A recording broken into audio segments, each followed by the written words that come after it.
Buongiorno, ben ritrovati di nuovo in diretta con Antenna 3 per raccontarvi dell'emergenza coronavirus. E allora subito, come facciamo in apertura delle nostre edizioni straordinarie, il bollettino di questa mattina che vedete sintetizzato nella cifra del titolo della nostra diretta, e quindi siamo a quasi 6.000 contagiati in Veneto, 5.948 i casi positivi, secondo appunto il report di Azienda Zero arrivato poco fa. Sono più 310 i casi positivi rispetto a ieri sera. L'incremento maggiore si rileva nel cluster cosiddetto di Verona con più 81. 16.220 le persone in isolamento domiciliare, 1.318 le persone ricoverate.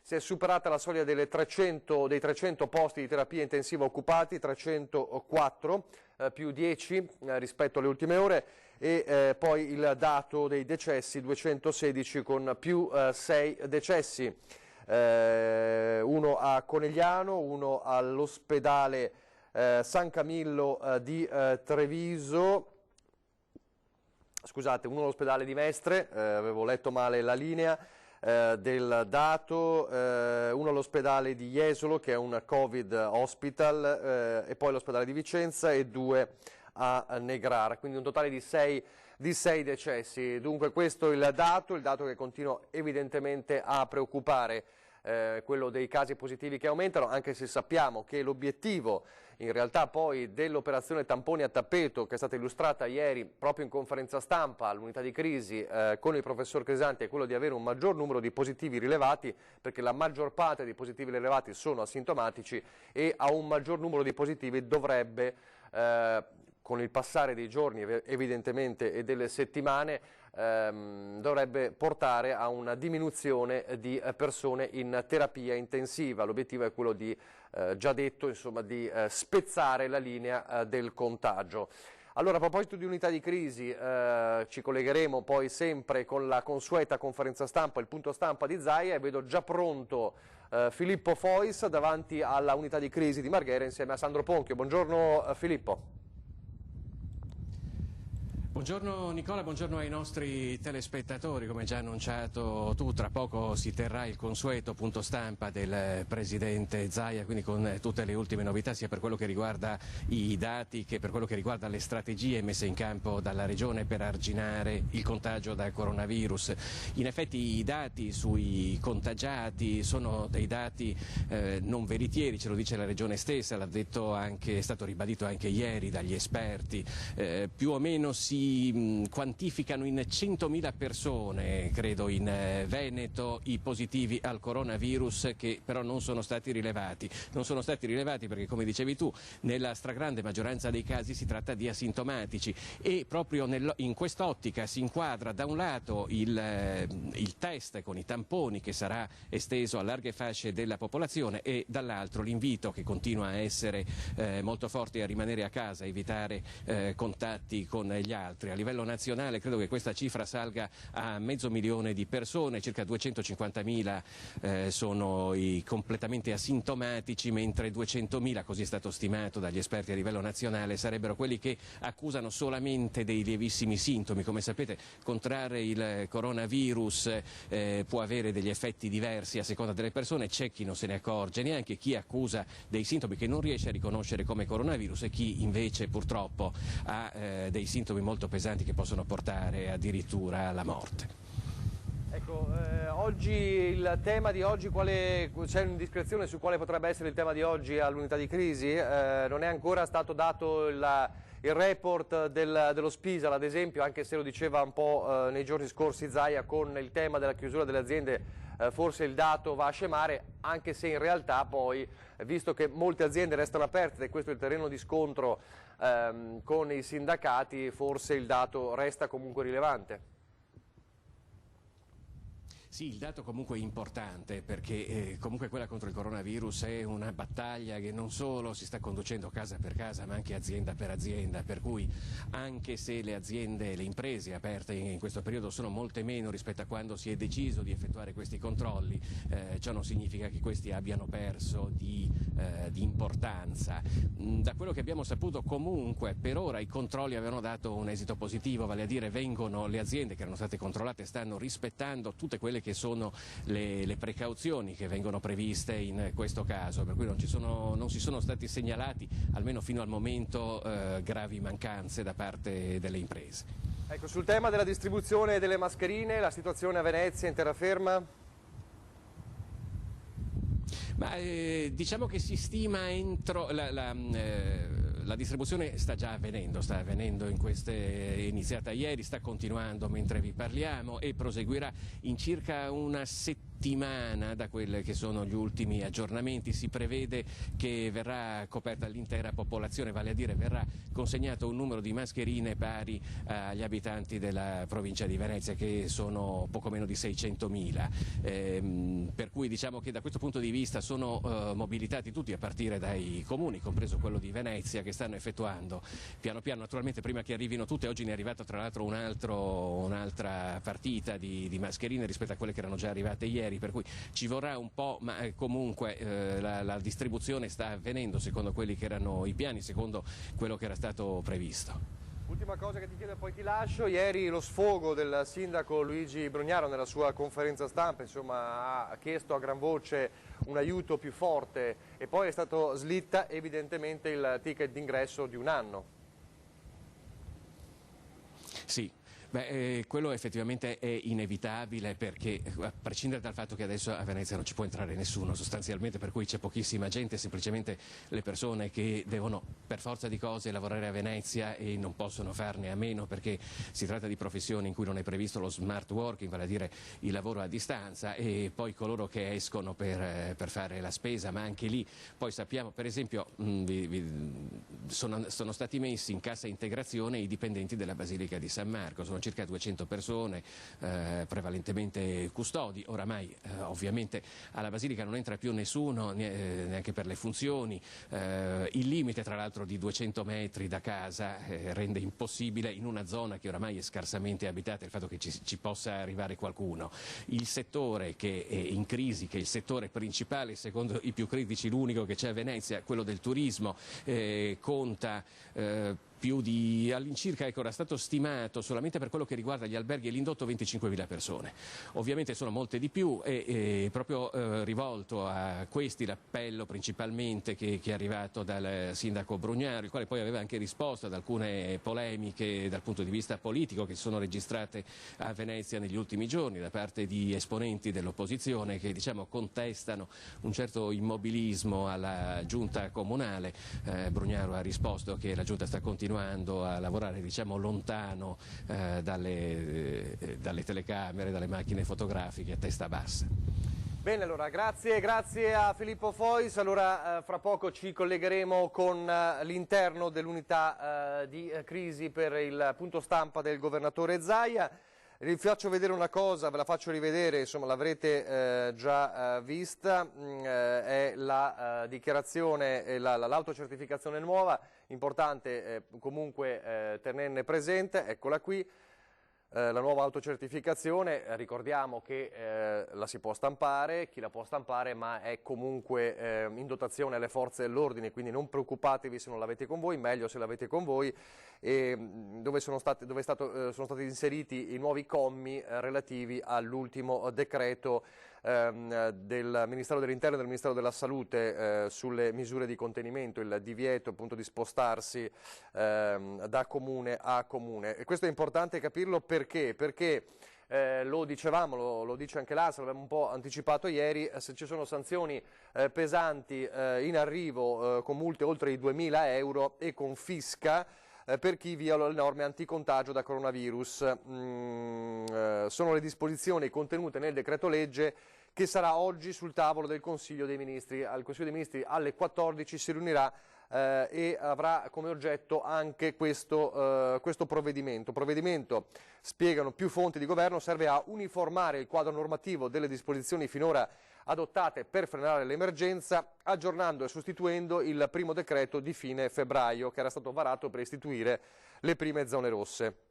Nel provvedimento, che nell'attuale bozza ancora suscettibile di modifiche sarebbe composto da 5 articoli, è ancora modificabile, viene espressamente previsto che i decreti del Presidente del Consiglio siano inviati alle Camere e c'è un deciso inasprimento delle sanzioni rispetto all'ammenda finora prevista fino a 206 euro, con l'introduzione di multe oltre i 2.000 euro e confische dei mezzi, quindi un inasprimento decisamente forte dall'ammenda dei 206 euro ai 2.000 euro e la confisca dei mezzi, una stretta di cui abbiamo parlato anche ieri sera con il Ministro per i rapporti con il Parlamento Federico D'Incà, che era collegato via Skype con Ferdinando Avarino a Ring.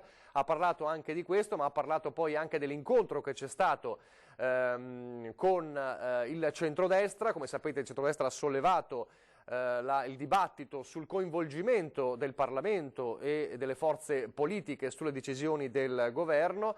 Allora sentiamo il ministro D'Incà, ieri sera collegato via Skype con Ferdinando Avarino a Ring, inizia a parlare di questo, delle sanzioni, ma poi anche la questione politica. Sentiamo. Ancora parecchie persone che si muovono senza un'indicazione corretta, quindi se serve andremo ancora più pesanti, perché in questo momento prima di tutto c'è la sanità.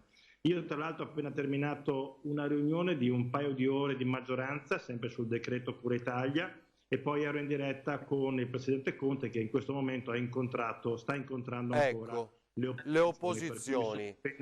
Ci può raccontare qualcosa?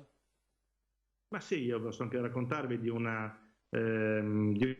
che c'è in questo momento. Diciamo che anche nel passato avevamo fatto un incontro all'inizio del decreto Cura Italia, prendendo in considerazione molte richieste fatte dall'opposizione, anche perché, ripeto, in questo momento siamo tutti italiani, non credo molto nelle diversità davanti a un virus. Il virus non guarda in faccia se una persona vota Movimento 5 Stelle, vota PD, vota Italia Viva, vota Lega, vota Fratelli d'Italia, vota Leu, vota Forza Italia. Durante l'incontro abbiamo recepito le indicazioni da parte di Giorgia Meloni, Tajani e Matteo Salvini. Cercheremo di costruire un percorso per le indicazioni diventano sostanza e non soltanto Ministro, in un incontro. Cioè loro dicono che sia un anno tax free, è quello che hanno richiesto a voi anche questa sera?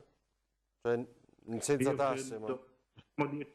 Possiamo dirci la verità. Sì. Qualcuno pensa che un paese senza che nessuno passi renda libere le tasse o non faccia pagare le tasse, qualcuno pensa che possa stare in piedi un paese, come la paghiamo? La paghiamo anche i dipendenti pubblici che lavorano, e come facciamo a dare quei servizi che oggi diamo? Per cui probabilmente ha ragione Gualtieri quando dice chi può pagare tasse, perché comunque abbiamo bisogno per dare un sostentamento a tutte quelle attività che oggi sono chiuse e che dobbiamo continuare a sostenere anche col prossimo decreto di aprile, che arriverà prima del 15, prima del 16, prima dei pagamenti dell'IVA, e che dovremo continuare nelle soluzioni oggi.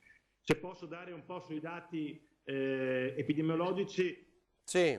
Diciamo che le curve sembrano appiattirsi, così le dicono in gergo, no? Sembra che ci sia un rallentamento. Però non ci possiamo fidare, Ministro, no? Di 2 giorni. Prego, non fidati semplicemente di una come si dice, di una rondine primavera o di un piccolo raggio di sole, perché la tempesta c'è ancora ed è sopra di noi, vi sono fulmini, e vi è veramente grandine. Dobbiamo stare coperti, stare attentissimi, e tutte le persone che ci ascoltano in questo momento, guardate, io personalmente faccio il sacrificio di non andare a casa per non mettere in difficoltà la mia famiglia, perché io ho contatti continui con delle persone, seppur sto sempre attentissimo, e cerco di proteggere la mia famiglia.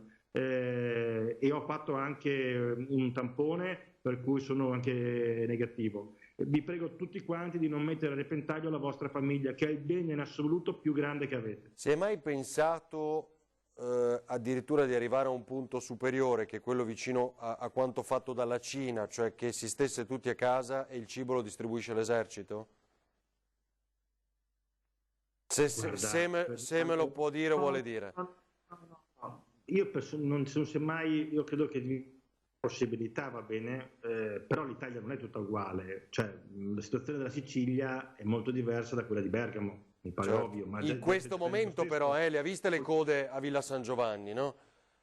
Mancherebbe altro, però definiamo così. Poi cioè noi non abbiamo un vigile, un carabiniere o un poliziotto o un militare per ogni cittadino del nostro paese. Noi siamo comunque una democrazia che ha costruito un esercito fatto di persone che diciamo sono dei professionisti, e quindi possiamo affrontare delle problematiche come la costruzione di ospedali da campo, dei percorsi di un certo tipo. Credo che se noi adottiamo uno stile di vita in questo momento che identifichi alla lettera le precauzioni contenute all'interno dei DPCM, dei decreti leggi, delle cose che ormai tutti conoscono, ne veniamo fuori in maniera veloce.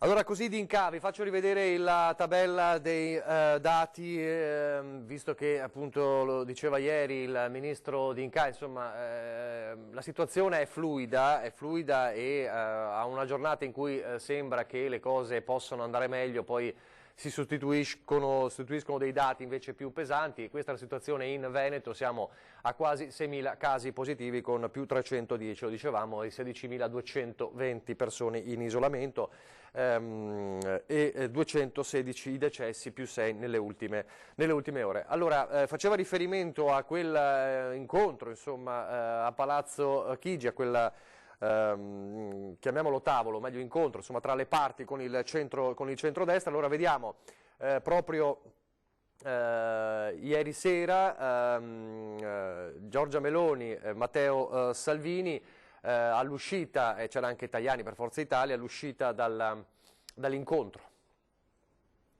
Ma quantomeno ci hanno ascoltato. Dopo giorni in cui leggevamo di quello che faceva il governo sui giornali o in diretta su Facebook o in televisione a mezzanotte, abbiamo fatto presente che esiste un Parlamento, esistono i cittadini italiani, esistono le imprese, esistono i lavoratori, quindi quantomeno abbiamo parlato di cose da fare. Certo, quando il Ministro dell'Economia ci dice che per il decreto di marzo soldi non ce ne sono, con tutte le richieste che sono arrivate dalle partite IVA, dagli lavoratori autonomi, dai medici, sentirsi dire che mentre l'Europa spende miliardi in Italia per marzo soldi non ce ne sono, però ci hanno detto che ci coinvolgeranno sul decreto di aprile. Noi vogliamo collaborare, ognuno ha portato le sue idee, abbiamo chiesto chiarimenti che non si firmino MES o fondi salvastati che fregano l'Italia di generazioni future. Diciamo che quantomeno stasera le notizie le abbiamo sentite dai ministri e non in televisione o non su Facebook, che sia l'inizio di un percorso che vede tutti insieme collaborare, perché l'Italia ha bisogno di questo. Noi intanto abbiamo chiesto maggiore serietà anche nella comunicazione. I decreti prima si scrivono e poi si comunicano, non si fanno conferenze stampa su decreti che non esistono, e quando si scrive un decreto si dà la possibilità alla gente di adeguarsi a quel decreto. Abbiamo chiesto un coinvolgimento serio e vero del Parlamento, una sorta di unità di crisi del Parlamento al quale tutti i partiti possano essere coinvolti in una fase così delicata, perché non sarà sfuggito che tra le altre cose, mi sono permessa di porre il problema, noi stiamo procedendo a limitazioni della libertà personale degli italiani attraverso decreti del Presidente del Consiglio dei Ministri, mentre su un tema di questo tipo il coinvolgimento del Parlamento dovrebbe essere fondamentale. Abbiamo dato la nostra piena disponibilità a lavorare sui temi economici, chiaramente non come pro forma, ma in maniera seria.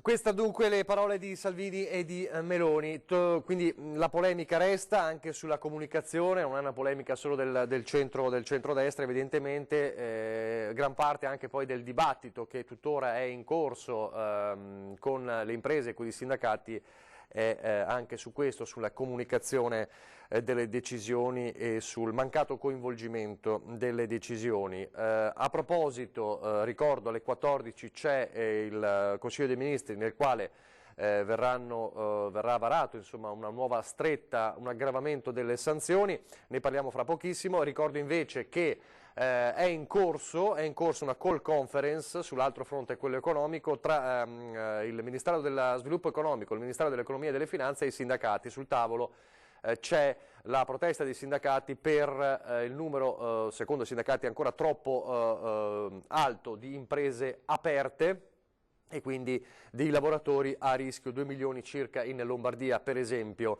E a questo proposito cercheremo di farci dire qualcosa fra poco dal sottosegretario all'Economia e alle Finanze Pierpaolo Baretta via Skype. Prima però, tornando alla questione sanzioni, all'aggravamento delle sanzioni, sul tavolo, abbiamo detto, nella bozza si parla di multe di oltre 2.000 euro e anche la confisca dei mezzi. Ieri sera ha parlato di questo con noi in diretta, nell'ultima parte dell'edizione straordinaria con Daniele Assizia, l'avvocato trevigiano Stefano Pietrobonchera, collegato via Skype. Allora sentiamo il suo parere proprio su questo, sulle sanzioni. Dunque, inasprimento delle pene, intanto sembra che vogliano portare dai 100, mi pare fossero, di multa addirittura ai 2.000. Sì, questo risolverebbe un po'. Questa è un'idea, da quello che... mi lasci dire però in premessa che va rimarcata lo stato un po' confusionale, quantomeno sul piano giuridico, dei nostri governanti, perché questi decreti, questi provvedimenti annunciati, testati attraverso le reazioni di non si sa bene quali interlocutori, se istituzionali o popolari, portano a una confusione che anche a me non consente di rispondere in maniera precisa. Effettivamente ci si è resi conto che l'iniziale sanzione prevista, questo famoso articolo 650, comporta la possibilità di oblare, cioè di dissolvere il procedimento penale attraverso il meccanismo dell'oblazione e in sostanza il pagamento di una somma appunto di poco più di 100 euro e che rendeva sostanzialmente quella sanzione, quella minaccia, una sorta di grida manzoniana. Quindi evidentemente sarebbe stato forse più intelligente, e ci si doveva anche attendere da chi pretende di governare, tra l'altro un professore di diritto, che prevedesse sin dall'inizio una sanzione amministrativa molto più semplice nell'applicazione e forse più efficace anche come deterrente. Quando tutta l'iter tornerà insomma alla norma, che cosa accadrà nei tribunali con tutte queste denunce? In ogni caso sono già tante. Sì, questo è un altro effetto che sicuramente non si voleva, che non è stato adeguatamente pensato, sul quale non si è riflettuto in maniera adeguata.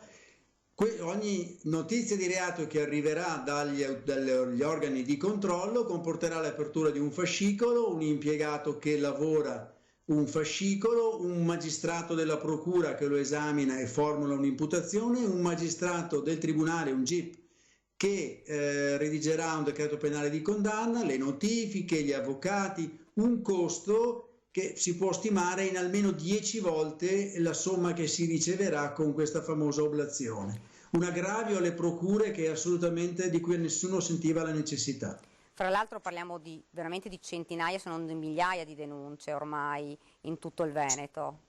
Sì, ho sentito nell'ordine di qualche migliaio di notizie di reato a fronte di un carico di una procura di Treviso, mi pare che sia sull'ordine dei 15-20 mila procedimenti penali all'anno, per cui francamente davvero non lo so, io mi auguro che si fermino a riflettere e questo, se mi è consentito, è dovuto anche al fatto che il Parlamento è stato sostanzialmente esautorato di ogni potere, si è ritenuto che l'emergenza giustificasse questa voracità normativa per la quale chiunque si alza ed emana un qualche decreto della dubbia efficacia e anche della dubbia costituzionalità, mi sia consentito dirlo.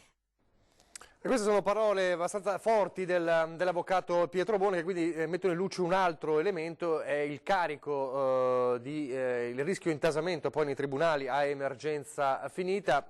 Sappiamo che alle 14 c'è questo Consiglio dei Ministri e quindi l'auspicio dell'aggravamento, quantomeno delle sanzioni, per bilanciare quelli che saranno i costi di questi procedimenti con delle risorse adeguate. Resta però il fatto che il carico di denunce ci sarà e crescerà ancora di più. Per questo è importante evitare che ci sia questo carico di denunce. E come si evita?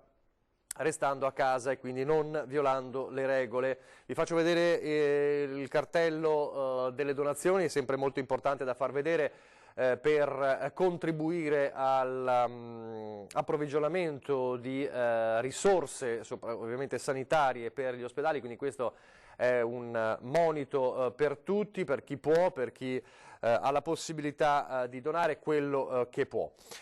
Un altro elemento importante è quello delle mascherine. Allora, più tardi ci collegheremo anche con il nostro Lucio Zanato per capire come sta andando a Treviso. Come sapete, in ogni comune ci sono diverse modalità. Parliamo delle mascherine prodotte, diciamo, da Grafica Veneta, le cosiddette mascherine made in Veneto. Poi c'è la distribuzione anche delle altre mascherine, quelle arrivate in donazione, ad esempio dalla Cina, e ne parliamo fra poco. Per quanto riguarda invece le mascherine gratuite, diciamo, della regione, ad esempio a Treviso, e quindi parliamo per i cittadini di Treviso, sono già iniziate, vediamo un po' di immagini, è iniziata la consegna, diciamo, il ritiro delle persone in centro. Eccolo qui, sono le immagini di questa mattina nella zona del Duomo. Ricordo, e ovviamente mi rivolgo ai telespettatori di Treviso città, appunto, che questa è la modalità.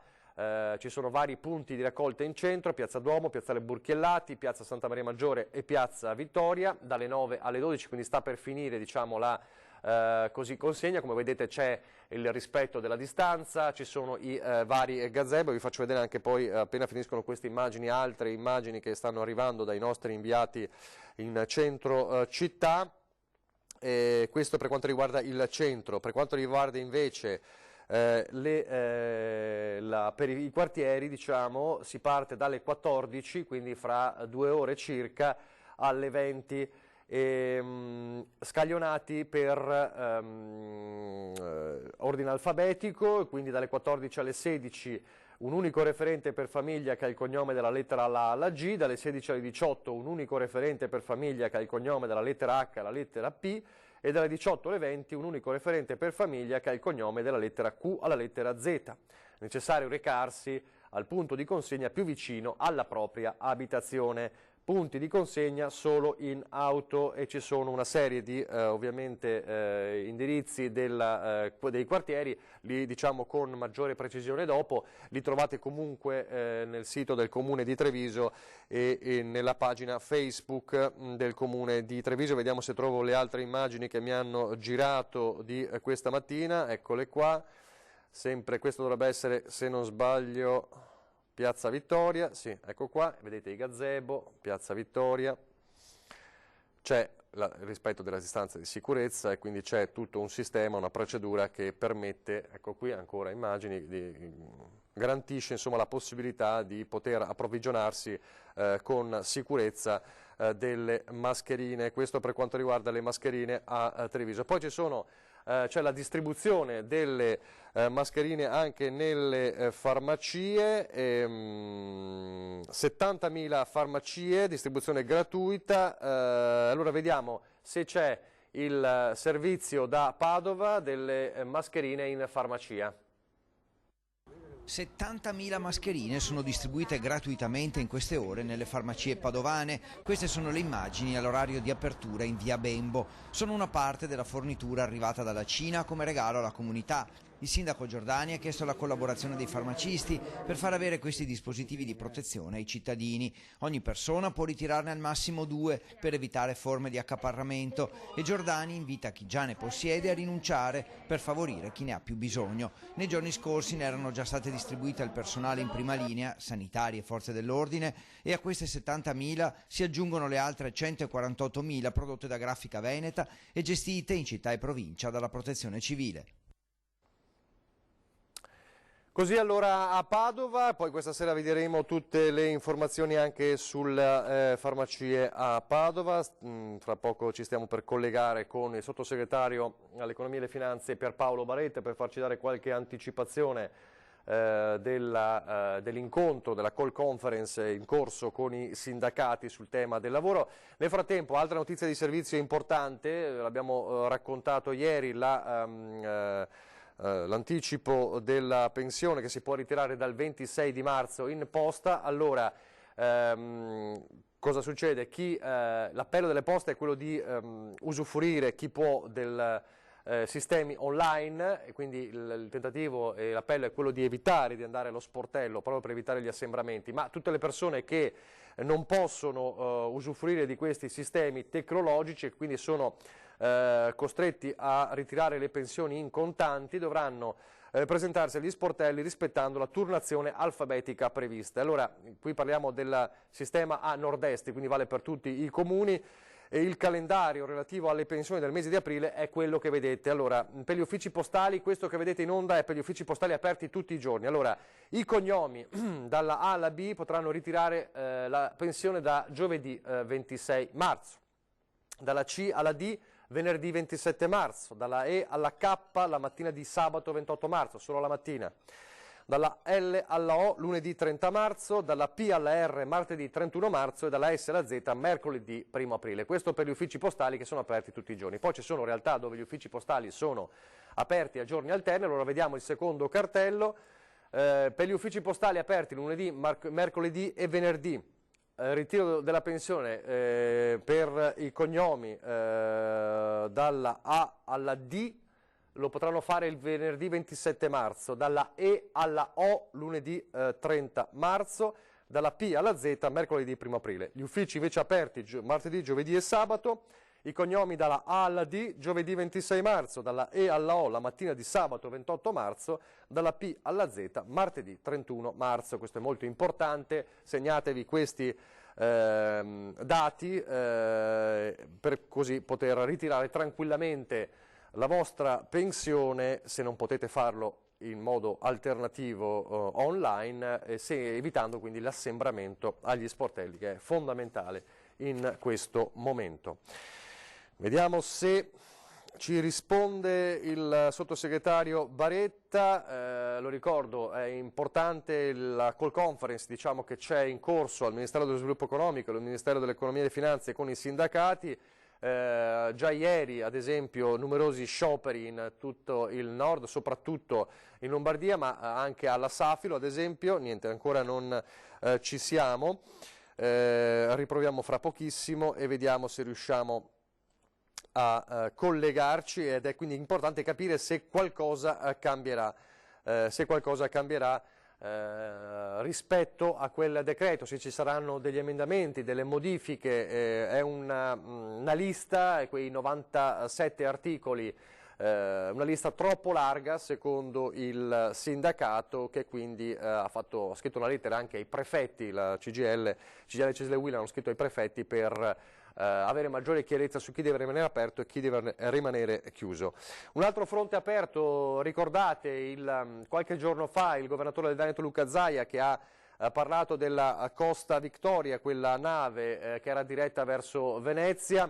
Il governatore Zaia ha detto: non possiamo farla attraccare qui, non c'è la possibilità eventuale di curare persone malate oltre al piano, diciamo, per il Veneto. Ieri c'è stato lo stop anche del governatore del Friuli Venezia Giulia Federica, che ha detto non possono arrivare a Trieste, e la notizia è che la nave da crociera Costa Victoria, con 1400 persone a bordo, ha oltrepassato lo stretto di Messina e sta attendendo un ok dalle autorità italiane per poter attraccare in uno dei porti del Tirreno.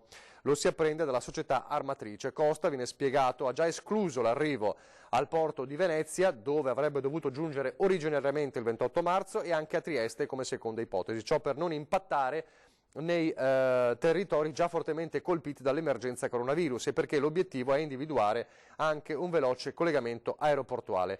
Sulla nave, fa sapere la nota la società armatrice, nave che non ha turisti italiani, i passeggeri sono in gran parte di nazionalità australiana. Ieri dalla Grecia si era appreso che una passeggera della Victoria, durante una sosta a Creta, era risultata positiva al Covid-19 e ricoverata all'ospedale di Heraklion. Dunque la società armatrice fa sapere che non è escluso ormai definitivamente l'approdo a Venezia e anche a Trieste, quindi si sta cercando un porto del Tirreno per attraccare. Quindi per chi avesse ancora qualche inquietudine sulla riva Venezia, ecco, c'è la certezza che non approderà a Venezia, nemmeno a Trieste, era la seconda ipotesi. Adesso, fra poco cercherò di ricollegarmi con il sottosegretario Baretta, un sguardo all'altopiano di Asiago, dove i sindaci chiedono una vera e propria barriera sanitaria con la pianura. Un muro sanitario, una barriera di protezione fra l'altopiano dei 7 comuni e la pianura, per poter gestire al meglio l'emergenza coronavirus. La chiedono i sindaci e i cittadini dell'altopiano, che mirano a trasformare tutta l'area in una zona rossa, in cui abbattere il numero dei casi, studiarne la diffusione e anticipare i tempi della crescita zero del virus. Visto anche gli esiti che ci ha dato il modello scientifico di Vo, legato al fatto che in queste ultime 2 settimane l'altopiano ha monitorato tutti gli accessi per quanto riguarda le vie principali, creando di fatto una sorta di normalizzazione e stabilizzazione delle presenze in altopiano stesso, creando come una sorta di barriera naturale a protezione della nostra cittadinanza, visto anche quanto la Regione sta programmando in termini di tamponi da effettuare su tutta la cittadinanza. Da buoni padri di famiglia, in primis abbiamo la salvaguardia e la tutela della salute e del benessere di tutta la nostra cittadinanza dell'altopiano. L'obiettivo è anche quello di chiudere prima possibile la guerra con il virus, in modo da mettere le attività ricettive e turistiche nelle condizioni di poter riaprire quando l'emergenza finirà. Di fatto, attuando questo progetto test, potremmo effettuare i tamponi a tutta la nostra cittadinanza, di fatto separando i positivi dai negativi, e attraverso la sorveglianza attiva con le istituzioni e i parenti dei positivi arrivare veramente ad un monitoraggio deciso e perentorio, che di fatto creerebbe le condizioni per accorciare i tempi di sanificazione del nostro altopiano ed arrivare magari anche alla normale attività socio-economica dei nostri operatori qui sul nostro meraviglioso territorio. Questa è la proposta allora dei sindaci dell'altopiano. Momenti di isolamento, quelli che stiamo vivendo un po' tutti chiusi nelle nostre case, ed è bene che sia così per rispettare quelle che sono le normative, però è chiaro che la convivenza spesso porta a delle problematiche all'interno della famiglia. Allora un singolare servizio, ma importante, è quello attivato dalla diocesi di Treviso, una vera e propria consulenza psicologica per le famiglie e per le coppie, che verrà realizzata in videochiamata. Guardate. Che le famiglie oggi in questo periodo di quarantena sono sottoposte a dei nuovi tipi di stress che vanno dalla paura per la situazione attuale, la paura del futuro, all'incertezza a livello economico per la perdita del lavoro, per la cassa integrazione, alla mancanza di aiuti anche nel rapporto con i figli. Sta diventando difficile continuare a convivere per così tanto tempo sugli stessi spazi. Fino a poco più di un mese fa l'unico punto di contatto tra marito e moglie e tra genitori e figli era in genere la cena serale. Ora invece la vicinanza è costante 24 ore su 24, magari su un appartamento con spazi ridotti, senza giardino o terrazzo. Chi si trova a fare i genitori di bambini piccoli ha una gestione di un tempo, il tempo della scuola, ma anche chi ha figli grandi, adolescenti o ventenni, la fatica di gestire dei tempi comuni anche tra persone adulte. La relazione di coppia è una sfida, però mi sto accorgendo che tante coppie la stanno prendendo per prendersi cura e dedicarsi del tempo, e con altre stanno emergendo difficoltà. Proprio per cercare di dare una risposta a queste tensioni, il Centro della Famiglia ha istituito un servizio di videochiamate. Quello di una prima consulenza gratuita per le famiglie, le coppie, le persone che si trovano ad affrontare situazioni di tensione o di disagio e anche per affrontare il lutto e la malattia. Intanto ecco un primo consiglio alle coppie per non scoppiare. Prendere un giorno alla volta, prenderla con calma, prendere un giorno alla volta e farsi un programma giornaliero anche con i figli e dedicarsi dei tempi Ne aggiungo uno, prendere anche un tempo di silenzio staccando telefono, WhatsApp, internet durante la giornata. Questo permette di liberare la mente e andare un po' in profondità.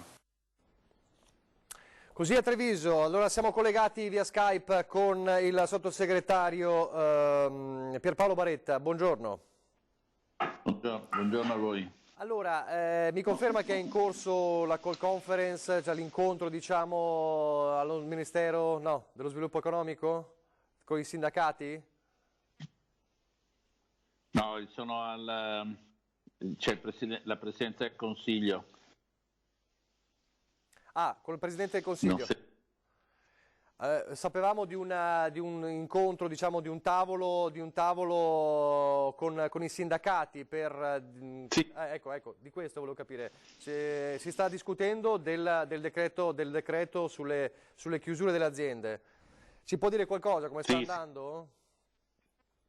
Ma guardi, l'incontro è in corso, non so ancora se è formalmente cominciato perché c'è tutto il problema anche tecnologico, no? dei collegamenti per chi non è presente in sede. L'obiettivo è chiaro, è quello di trovare un'intesa che risistemi l'elenco dell'altro ieri, riducendo alcune attività aperte e allargando invece l'elenco di quelle che possono chiudere da un lato e dall'altro garantire a chi deve lavorare invece il massimo della protezione. Credo che alla fine dell'incontro avremo un elenco aggiornato che comporterà ulteriori restrizioni delle attività lavorative.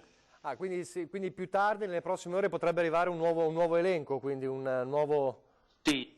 Siamo all'interno dell'elenco che abbiamo visto l'altro ieri, delle precisazioni che tenderanno ad escludere l'apertura di alcune attività. Ovviamente l'obiettivo è evitare lo sciopero proclamato dai sindacati, che peraltro in questo momento non certo sarebbe, come dire, un segno di unità del Paese come tutti noi auspichiamo, però è chiaro che l'idea di ridurre ulteriormente le chiusure compatibilmente con le attività essenziali è un'idea condivisa.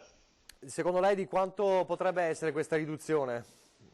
C'erano più o meno 97 o 94 articoli, adesso non ricordo, potrebbe esserci una stretta, perché ricordo che le prime bozze parlavano di una settantina, potrebbe essere un ritorno a quella bozza?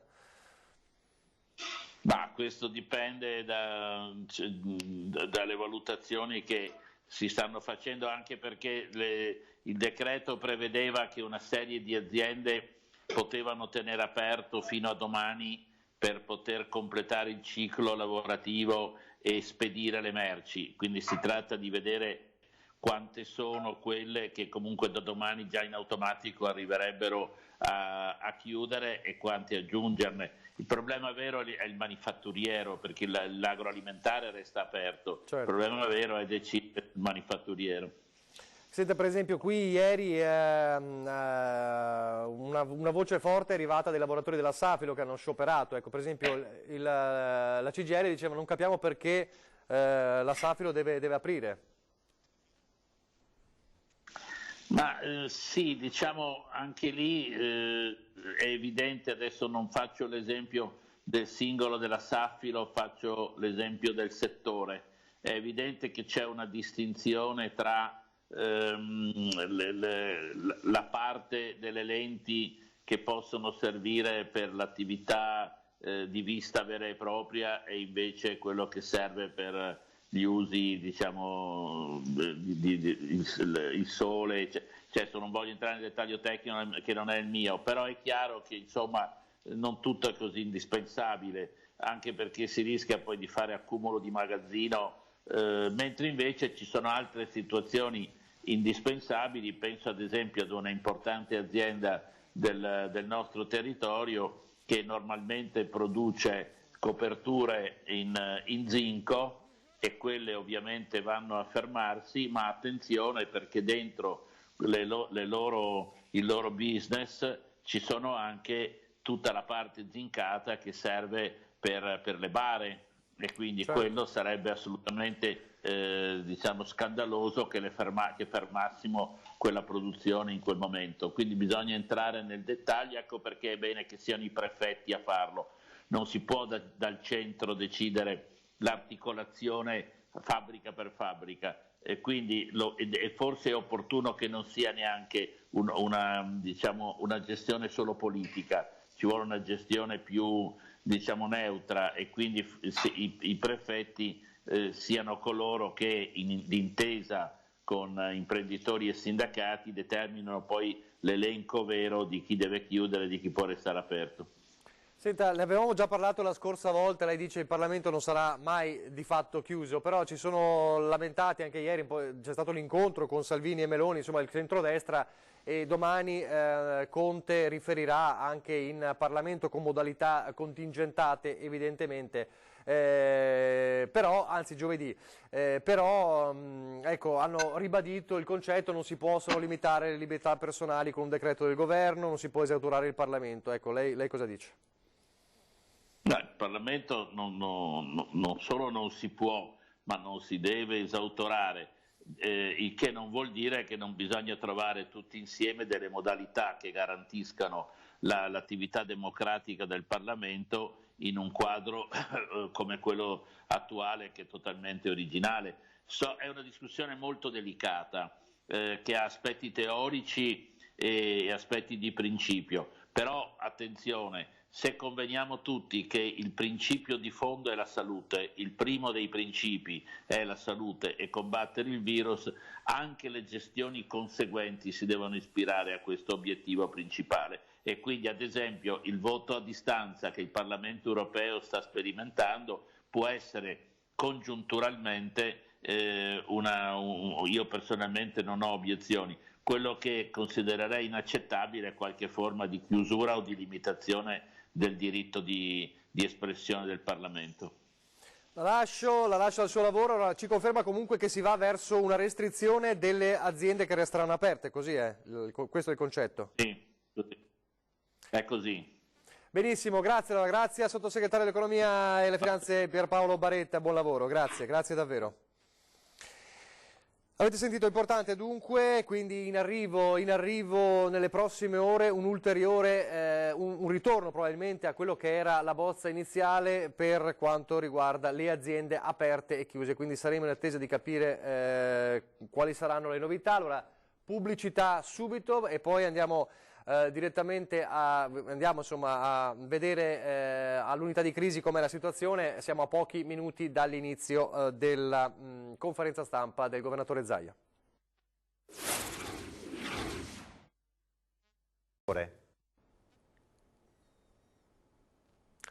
Rieccoci in diretta. Allora stiamo per collegarci, la vedo già sullo sfondo la selva dei microfoni di fronte alla postazione del governatore Zaia, eccola lì, quindi fra poco ci sarà la conferenza stampa del governatore. Vi ricordo i due appuntamenti importanti come notizie di oggi, al di là poi di quello che verrà detto nel punto stampa e dell'aggiornamento evidentemente dei dati del contagio, due appuntamenti da seguire e che riguardano Roma, riguardano il governo. Da una parte il Consiglio dei Ministri alle 14, riunito alle 14, nel quale si affronterà anche il nodo delle sanzioni da inasprire per chi viola le regole di contenimento. A questo proposito c'è un'ultima ora con il commissario per l'emergenza Arcuri che dice: italiani, vi imploriamo di rispettare le disposizioni. Questo è proprio un appello del commissario per l'emergenza. Dunque dicevamo l'inasprimento delle sanzioni, che potrebbero essere anche molto pesanti, oltre 2.000 euro e la confisca dei beni, e poi c'è l'incontro in corso, in call conference evidentemente, con i rappresentanti dei sindacati, il Ministero dello Sviluppo Economico e il Ministero dell'Economia e delle Finanze, per trovare la quadra sulle aziende chiuse e aperte. E ci ha detto poco fa in diretta Skype il sottosegretario Baretta che si va verso, dunque l'obiettivo è quello di arrivare a una restrizione di quei 94 codici, quindi tornare a una soluzione di aziende chiuse, a un maggior numero di aziende chiuse. Questo è quello che chiedono anche i sindacati, quindi vedremo poi se ci sarà, come credo e come crediamo, come ha annunciato anche lo stesso sottosegretario Baretta, una nuova lista aggiornata delle aziende. In merito a questo, ma non solo, volevo farvi anche vedere un video, non so se abbiamo tempo, ma credo di sì. Abbiamo visto in questi giorni e in queste settimane l'attività davvero senza sosta non solo dei medici ma anche della protezione civile impegnata in tantissimi fronti, le mascherine a distribuzione, ma poi anche insieme agli alpini alla realizzazione, alla riapertura di quegli ospedali, ad esempio nella Marca Trevigiana ma non solo, nelle varie ASL, riattivati erano dismessi, riattivati per poter consentire la cura di altri pazienti che non siano pazienti di coronavirus. Allora, un video della protezione civile regionale, insomma, sull'attività importantissima, fondamentale di una macchina che abbiamo visto all'opera tantissime volte per tantissime emergenze e anche questa volta.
Davvero fondamentale questa macchina perfetta della protezione civile regionale, fondamentale, davvero pochissimi istanti all'arrivo del governatore Zaia, non lo attendiamo, nel frattempo c'è un altro fronte, quello delle spese solidali che si stanno moltiplicando in tutti i paesi. L'obiettivo è appunto quello di evitare l'assembramento nei supermarket, lo ha detto ieri il governatore Zaia, peraltro l'ordinanza del Veneto sui market, i negozi alimentari la domenica resta valida, non c'è contrasto di fatto con il DPCM del governo. Vi leggo la frase esatta del commissario per l'emergenza Domenico Arcuri: tutti i cittadini stanno facendo enormi sacrifici, li ringrazio, ma non basta, bisogna essere chiari. È davvero importante attenersi alle prescrizioni che il governo ha dato. sapendo che sono difficili, inusuali, quasi non contemporanee. La stragrande maggioranza le rispetta, imploriamo di rispettarle a tutti gli italiani. Dobbiamo fare in modo che l'emergenza non si diffonda in regioni dove finora è stata contenuta la sua portata, con l'aiuto degli italiani di quelle regioni, ma non solo. È vero, è importantissimo perché, come ha ricordato proprio Zaia qualche giorno fa, quando ha fatto la previsione, no? Il modello matematico ci dice che in Veneto, se viene rispettata il modello Veneto anche dei tamponi, lo facciamo dire a lui. Allora, Zaia in diretta.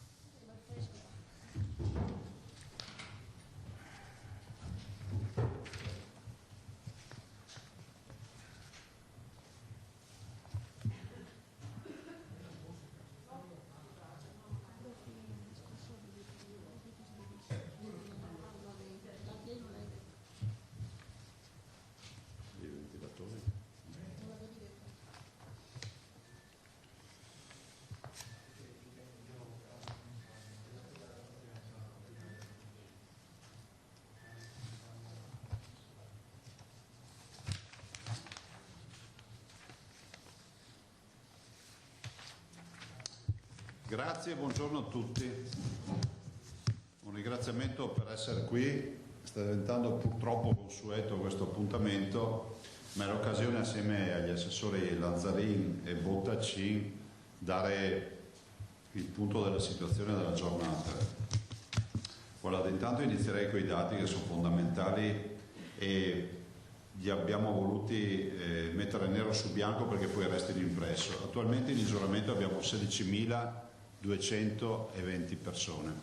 Sono persone che sono l'esito del grande lavoro dei tamponi, di tutto quello che è poi l'identificare e isolare i contatti e quant'altro. Di questi 5.948 sono positivi. In questo momento in Veneto identificati con la modalità dei tamponi sono 5.948 cittadini. I ricoverati, stanno crescendo i ricoverati, siamo sull'ordine di un centinaio al giorno e questa è una delle prime preoccupazioni che abbiamo, perché siamo a 1.622. 1.622, lo ricordo perché si fosse perso per strada, o lo ricordo anche a qualcuno che cerca di banalizzare tutta questa attività, vogliono dire 2 ospedali di provincia, 2 ospedali di sede provinciale, mediamente un ospedale provinciale ha 1 migliaio di posti letto, ci siamo quasi perché qui sono già 2 ospedali da 800 posti letto.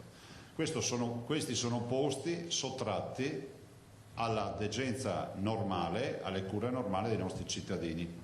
Questo spiega perché non più tardi di 2 settimane fa, per molti in maniera incomprensibile, noi abbiamo deciso di dare una contrazione ad alcune attività ospedaliere perché il nostro modello ci diceva questo. Se noi non avessimo contratto 2 settimane fa, in tempo di pace, le attività ospedaliere, pensate che abbiamo ridotto l'attività chirurgica e l'abbiamo salvaguardata solo per gli oncologici, per i gravi, per i politraumatizzati, piuttosto che altre attività, oggi avremmo il problema di non avere più posti letto negli ospedali. La sfida resta sempre quella di far trovare l'ultimo posto letto all'ultimo paziente che ne ha necessità. Ed è la sfida che non ci fa dormire, che ci inquieta e che ci porta ovviamente tutti i giorni ad affinare la strategia. Tant'è vero che di questi 1.622 posti letto occupati, 304 sono i cittadini in terapia intensiva. E questo è il numero che ci inquieta di più perché qui vuol dire respiratori, vuol dire staff di intensivisti specializzati, vuol dire professionalità, vuol dire tutta una serie di attività assieme alle malattie infettive e alla terapia subintensiva che noi facciamo. Tra l'altro magari vi porterò il numero dei letti di terapia subintensiva per darvi un'idea anche di quanto si fa prima di arrivare all'intensiva, perché noi i pazienti li prendiamo in carico da subito. 304 posti letto sono sostanzialmente, per darvi una dimensione, un po' di meno dell'occupazione che ordinariamente la Regione ha per le sue attività. Cioè vuol dire infarti, trapianti, interventi chirurgici e quant'altro, cubano poco più sui 494 posti che abbiamo, danno un coefficiente di riempimento poco più alto di 304, quindi vuol dire che stiamo già praticamente intaccando tutta la capacità della terapia intensiva già in essere in Veneto. I dimessi sono 381, è l'unico raggio di sole in mezzo a questi numeri, 381 persone che escono dall'ospedale e noi consideriamo guarite. Ed infine, la nota più dolente, i morti, sono 216 persone che in questo momento hanno perso la vita. Oggettivamente non vi posso dire che siamo felici di questi dati e con un'altrettanta obiettività i veneti penso e spero che abbiano sempre apprezzato la sincerità, a volte anche dura, di questi punti stampa, è quello di dire che noi abbiamo una crescita costante, lenta, che per carità ci permette di essere molto più reattivi e più performanti nelle curve, ma c'è. Arriveremo a un punto che se non si ferma avremo la difficoltà di far trovare un letto libero all'ultimo paziente che ci chiede il letto. Non vogliamo arrivare a questi livelli, per cui ci stiamo attrezzando anche oggi nella riunione di questa mattina con i direttori generali. Vi ricordo che al mattino alle 10:30 noi facciamo sempre una videoconferenza che succede a quella, segue a quella della Protezione Civile Nazionale, che è delle 9, e c'è anche oggi nella videoconferenza con i direttori abbiamo parlato di molti problemi, ma soprattutto dei posti letto. L'emergenza è quella di creare dei posti letto di terapia intensiva, ne abbiamo già 825. Ce li abbiamo sulla carta e siamo in attesa di un carico di 50 respiratori che abbiamo comprato in Svizzera, che è per strada, se qualcuno non ce lo blocca per strada ha già passato Milano, e sono 50 nuove speranze di vita, e poi aspettiamo ancora i famosi respiratori che abbiamo chiesto. Noi sapete che siamo una delle 3 regioni maggiormente colpite dal coronavirus, da subito abbiamo chiesto in tutte le riunioni 200 respiratori al governo, quindi alla Protezione Civile. Ad oggi ne sono arrivati una cinquantina, poco meno di una cinquantina, ad oggi, dopo un mese. Siamo molto preoccupati per questo, e non è polemica, ma è un intervento costruttivo per dire che la nostra programmazione si è sempre basata sul fatto che questi respiratori dovevano arrivare. E quindi capite che nell'ottica e nel bilancio degli arrivi dei respiratori è fondamentale che arrivino respiratori. Noi ci siamo mossi, ovvio, in autonomia anche per comprarne. Qualche acquisto è andato a buon fine, però oggi questa è la strategia. E vi dico che abbiamo dato a disposizione agli operatori nel frattempo di provvedere anche alla confisca, brutto termine, al prestito di tutti quelli che sono i respiratori negli studi veterinari.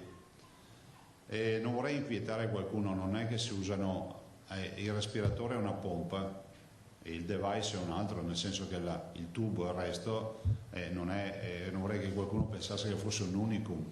Stiamo parlando della parte meccanica, che la parte meccanica e i respiratori negli studi veterinari sono tutti per uso umano. Ovvio che poi utilizzano dei cateteri, dei tubi che sono rapportati alle trachee e quindi alle anatomie animali, però sono assolutamente respiratori che sono efficienti, e quindi abbiamo un censimento di respiratori in via prudenziale, cominciamo a raccogliere anche quelli. Questo vuol dire lavorare in emergenza. Non stiamo assolutamente esagerando, ma stiamo guardando in faccia la realtà, che è una realtà che ci porta a dire che oltre ai nostri 825 posti, che a tutt'oggi non sono tutti occupati, dobbiamo prevedere anche che possa essere necessario averne ancora di più.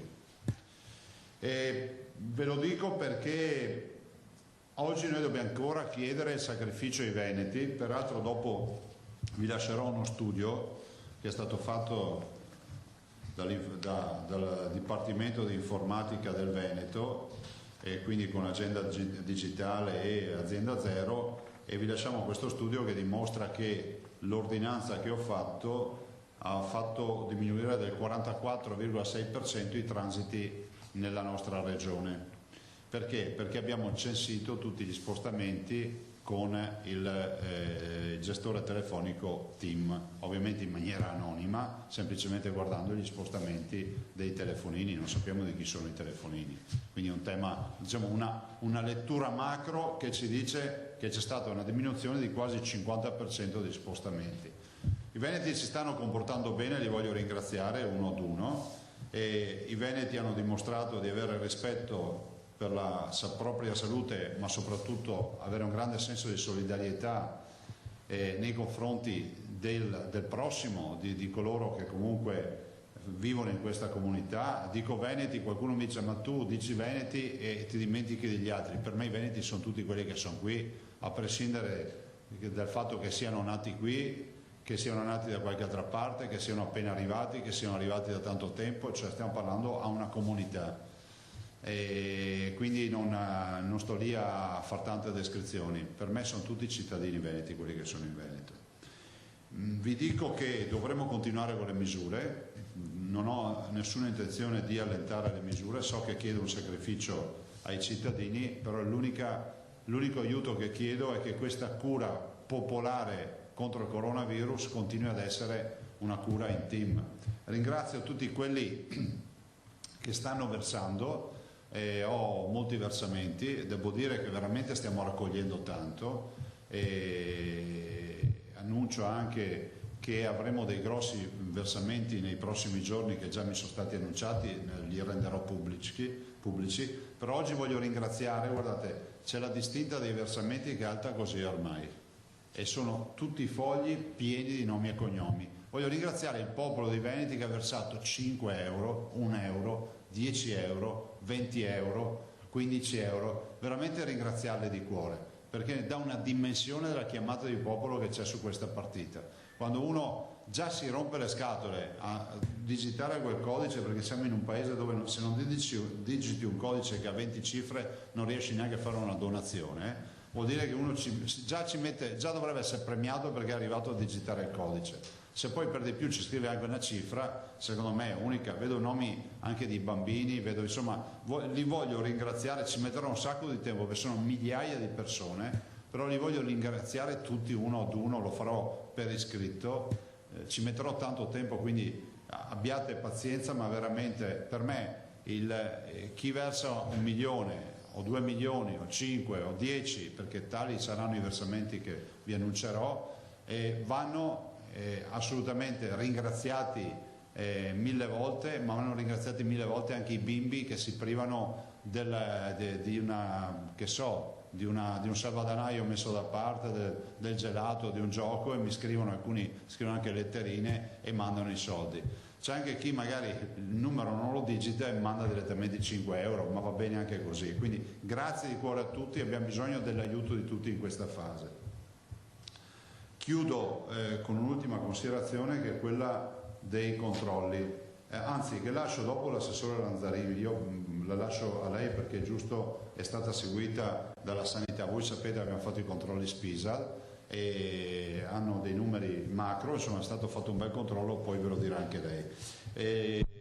Siccome ho altre attività, io mi fermerei qui, mi scuso fra l'altro con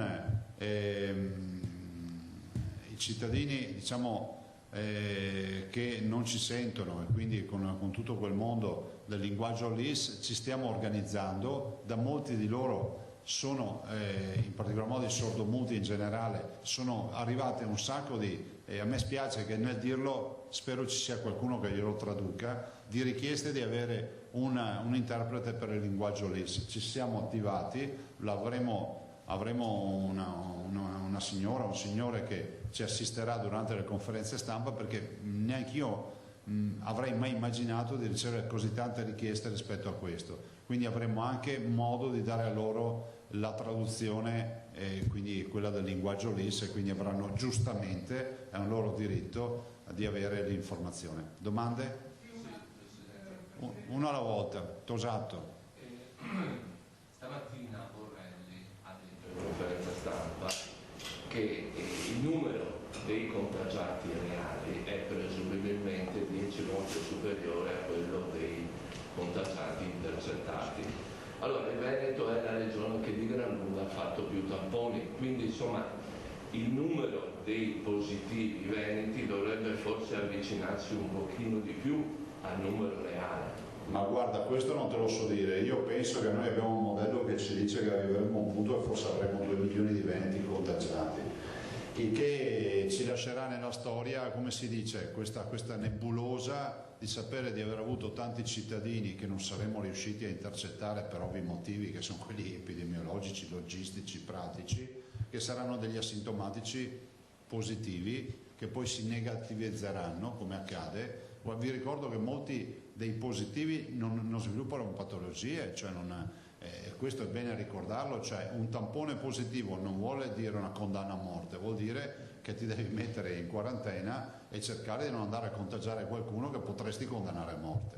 Questa è la verità, perché la stragrande maggioranza dei positivi non sviluppa malattie, cioè il positivo asintomatico si negativizza in molti casi. Ma questo numero di 2 milioni che avete stato un certo timore. È la verità dei numeri, nel senso che raggiunto un certo livello di contagio nella comunità, con picchi come quelli che prevede il nostro modello, che si potrebbero, uso condizionale, perché ho sempre la speranza, sempre l'ultimo a morire, si potrebbero raggiungere a volte del metà aprile, 15 aprile, che poi dovrebbero cominciare a sfiammare verso fine aprile, primi maggio. Ecco, raggiunti quei livelli è verosimile, il modello ci dice che ci siano un paio di milioni di persone che comunque direttamente o indirettamente siano state contagiate. Posso fare un'altra domanda sulle terapie intensive? Sì. Ci sono segnali di sofferenza in questo momento? No, l'unica sofferenza che abbiamo, siamo molto preoccupati, ci aggiungo il molto, siamo preoccupati del cluster del focolaio veronese. Verona purtroppo, lo dico oggi, per fortuna allora è stata una Cenerentola rispetto ai contagi, oggi paga lo scotto anche di aree con termini, è inevitabile, no? Che arrivi anche dal bresciano, ma non è colpa dei bresciani, è un fatto di contiguità, come è accaduto in giro per il Veneto rispetto ad altri territori. C'è una contiguità per cui Verona imbarca un centinaio di persone al giorno in ospedale e ormai siamo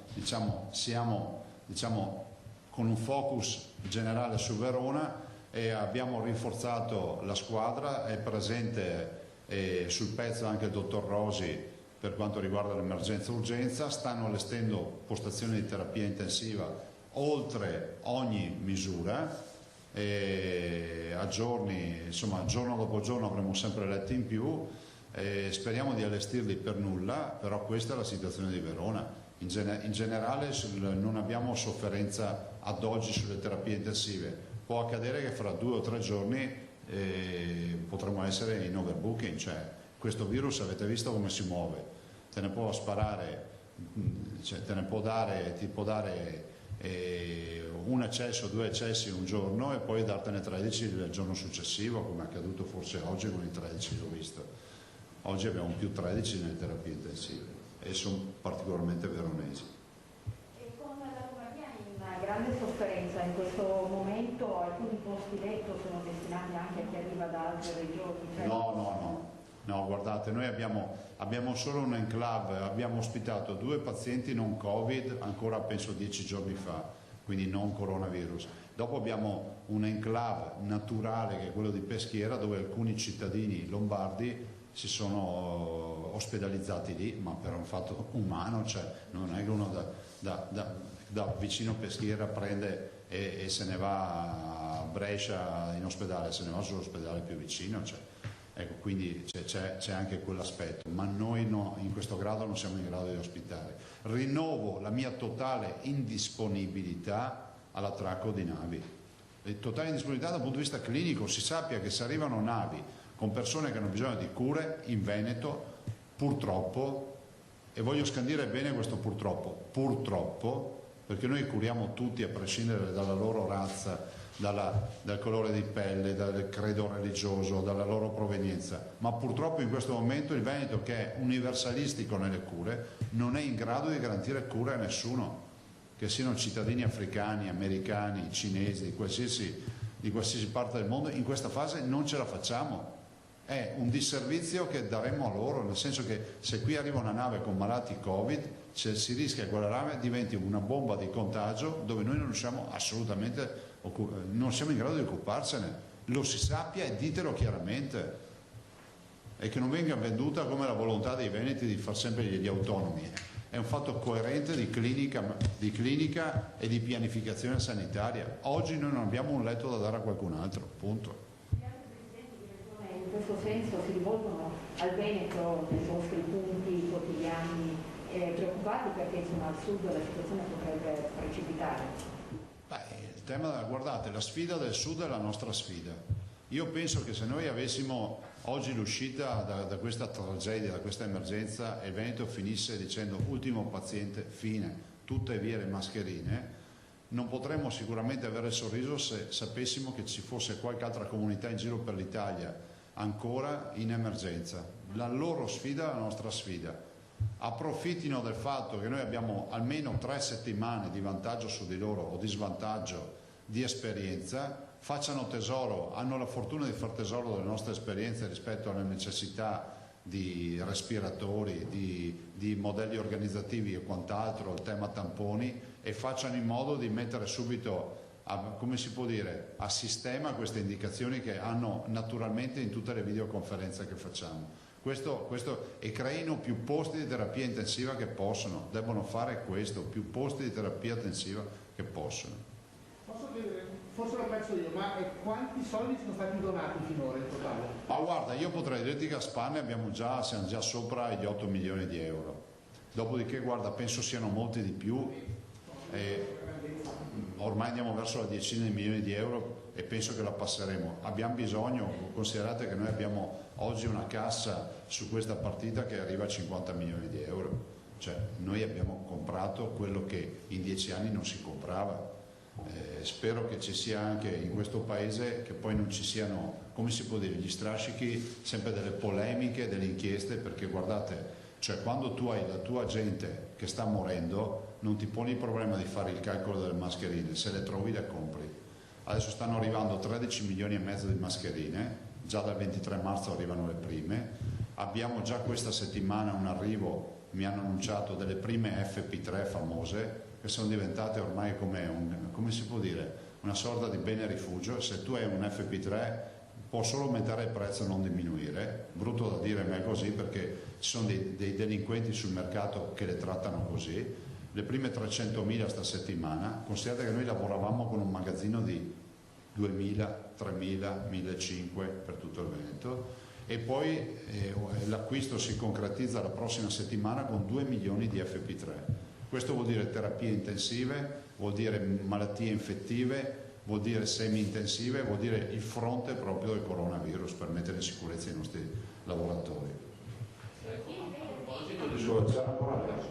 Ieri lei ha detto, se volete che ci mettiamo qui a fare una fotografia con lo stecchino facendo vedere appunto che fermiamo la gente per strada. Oggi invece una testata nazionale titola proprio questo: cominciano i controlli a campione per strada dei veneti. Lei smentisce questo? Sì, no, cioè, nel progetto Crisanti, che è proprio specificatamente la parte scientifica del progetto, perché noi abbiamo quello con i nostri dipartimenti che dal primo giorno fanno i tamponi, ne abbiamo già fatti più di 65.000, lo facciamo come Sanità del Veneto. Nel progetto del professor Crisanti è previsto anche un campione casuale per dare una lettura. Noi finché andiamo, lo capite da soli, finché andiamo a fare i tamponi ai contatti del positivo, il dato è sempre un dato non rappresentativo della popolazione. Invece se abbiamo campioni casuali per strada, è ovvio, capite che abbiamo uno spaccato di qual è la positività della comunità, che è tutta un'altra roba. Prego. Ma mi arrivano delle foto dei colleghi di oggi che ha previsto già in corso per strada, cioè fermano le macchine e fanno i tamponi. Probabilmente sta facendo dei tamponi, è Benazzi che sta facendo, ma probabilmente quelle foto sono quelle che... Sì, no, ma ti dico, te lo sto dicendo, quelle foto sono quelle delle attività che fanno a Treviso per evitare che la gente entri in ospedale a quant'anno, le fanno direttamente in auto quando arrivano. E questo dà la dimostrazione che non abbiamo nulla da imparare da nessuno su questo fronte. Abbiamo molto da imparare su altri fronti, ma penso che sui tamponi poi diventeremo, come si può dire, gli esperti dei tamponi. Al di là del campione così casuale, il tampone viene fatto principalmente a chi ha avuto contatti. Ai contatti, sì. E a chi svolge delle... Beh, ovviamente prima i lavoratori. C'è necessità di rifarlo il tampone oltre un tot? Allora, il tampone è una foto, è un'istantanea, no? Dopodiché, dopo quell'istantanea, ognuno di noi si è un attimo mosso, no?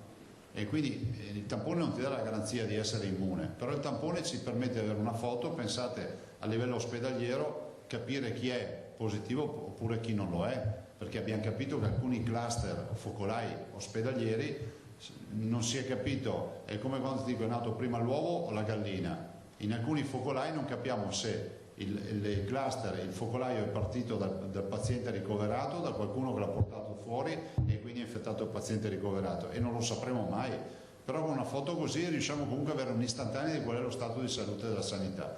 Peraltro ci sono ormai tutti gli ospedali che hanno iniziato la campagna di verifica sui dipendenti, per me arrivano delle foto che fanno proprio delle sessioni per reparti, e quindi guardate, io ho visto ieri dei dati e ho visto che l'incidenza dei positivi è bassissima per ora dei tamponi che si stanno facendo. Vi darò comunque il dato finale quando avremo finito di tamponare tutti, di testare, di screenare si dice, no? Posso dare un po' di precedenza, poi facciamo l'ultimo giro ai colleghi dei giornali. Cominciamo con Laura Lanzan che dice: Presidente, quanti respiratori pensate di reperire dai veterinari? Ma noi abbiamo un censimento che abbiamo nel pubblico, se non ricordo male, una cinquantina ne abbiamo. Ecco, anche qui sui respiratori veterinari non vorrei che qualcuno ci romanzasse sopra. Stiamo parlando di un'attività clinica normale, di macchine normali. È come se chiedessimo, come si può dire, a un ambulatorio veterinario che ci prestasse le provette asettiche che utilizza per i propri campioni. Adesso servono a noi, punto. Poi quando sarà finita verranno restituite.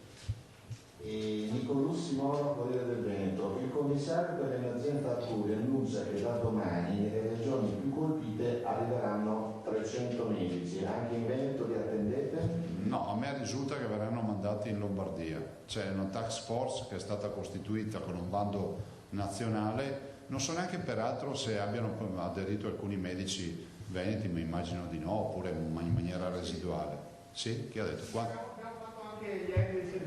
Quanti ce ne sono che hanno aderito? Non so il numero. Vabbè, ci sarà qualcuno che ha aderito perché magari ha deciso di fare così, ma a me risulta che ci siano regioni tipo Lombardia dove ci sia assolutamente più bisogno. Seconda domanda: la Germania si è resa disponibile ad accogliere dei genti italiani in terapia intensiva, è un'opzione che lei pensa? Si è resa disponibile come? Dove? Quando? Era sul giornale. Sei però. No, non ne so nulla. No. Nel senso che, scusate un attimo, il dottor Mantoan ha avuto disponibilità? No. La Lanzarini? No. Protezione civile? No. Non è arrivato nulla. Imprese venete... No, perché ragazzi, il giornale io al massimo rispetto. No, ma forse lo conosce dal fatto che ci sono 6 cittadini italiani ricoverati in Sassuolo. In Germania? Vabbè, cioè, anche qui se i tedeschi hanno bisogno di terapia intensiva li ricoveriamo. Penso che fossero proprio provenienti dalla Lombardia. Poi l'ultima domanda di Nicolussi Moro: ci sono imprese venete che hanno convertito la loro produzione in mascherine? Ma noi abbiamo notizie di molte imprese, tant'è vero che molti ci stanno chiamando adesso. L'assessore Bottaccin ha un po' di pratiche in mano rispetto alle certificazioni, però noi non siamo in grado di seguire le pratiche aziendali. Possiamo dire quali sono le caratteristiche delle 3 mascherine che ci servono, che sono certificate, punto. Abbiamo messo a disposizione il laboratorio di ARPA e dell'Università di Padova. Abbiamo messo a disposizione il laboratorio di ARPA dell'Università di Padova, mi ricorda l'assessore, per dare una mano, dopodiché è un fatto di impresa, noi non siamo nelle condizioni di disponibilità di tempo e anche di preparazione per seguire dei progetti imprenditoriali. So che molti hanno prodotto e ogni tanto ci arrivano delle proposte, però ripeto, molti sicuramente stanno convertendo, dopodiché io auspico che questa industria diventi strategica non solo delle mascherine, di tutto, e qualcuno deve anche interrogarsi sul fatto che le mascherine è diseconomico produrle qui, e quindi bisogna fare quello che qualcuno si inorridisce quando lo si dice, fare l'aiuto di Stato ed a garantire che l'impresa resti aperta, resti sul mercato, tamponando il delta che magari ha nel costo di produzione con l'azienda cinese che è la più competitiva. Questo è quello che dobbiamo fare. Se no noi, oggi ragazzi, se vediamo un carro armato ci viene da sorridere, perché non facciamo la guerra al carro armato. Ci sono mascherine, dispositivi e quant'altro. E queste mascherine, che peraltro io uso e usano anche i miei assessori, vorrei ricordarlo, sono state donate da un'azienda, 2,5 milioni se non ricordo male. Le abbiamo distribuite, ve l'ha spiegato l'assessore Bottacci, non sono un dispositivo medico, però voglio ricordarvi che sono un dispositivo di protezione realizzato in virtù dell'articolo 16 del decreto, che dice che tutto quello che non entra nell'ospedale, che ha un modo di proteggere, è inutile che vedo dei tutorial che dicono ma sta mascherina non aderisce bene, a parte il fatto che se fai il tutorial lo dovresti fare con la mascherina, non con un pezzo di carta per far vedere il tutorial a casa mia. La mascherina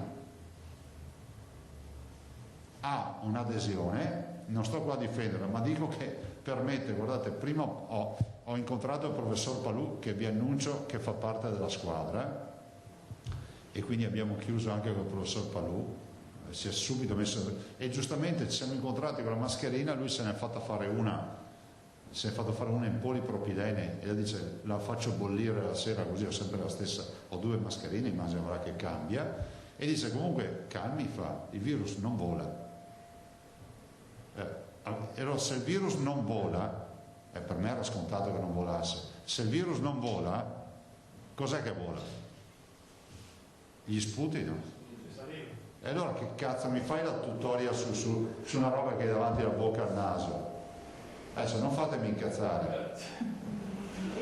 Ecco, questa è la risposta che attendeva Pietro Belli, che diceva cosa risponde all'attacco del PD Veneto. Ah, io non parlavo del PD Veneto, pensavo fosse il Fatto Quotidiano che avesse fatto sta roba. No, la mascherina distribuita dalla regione non proteggono, la risposta l'ha già data. Ma la mascherina distribuita dalla regione, guardate, sta diventando stucchevole sta roba. Questa mascherina è realizzata in virtù di un articolo che prevede che si possano realizzare mascherine.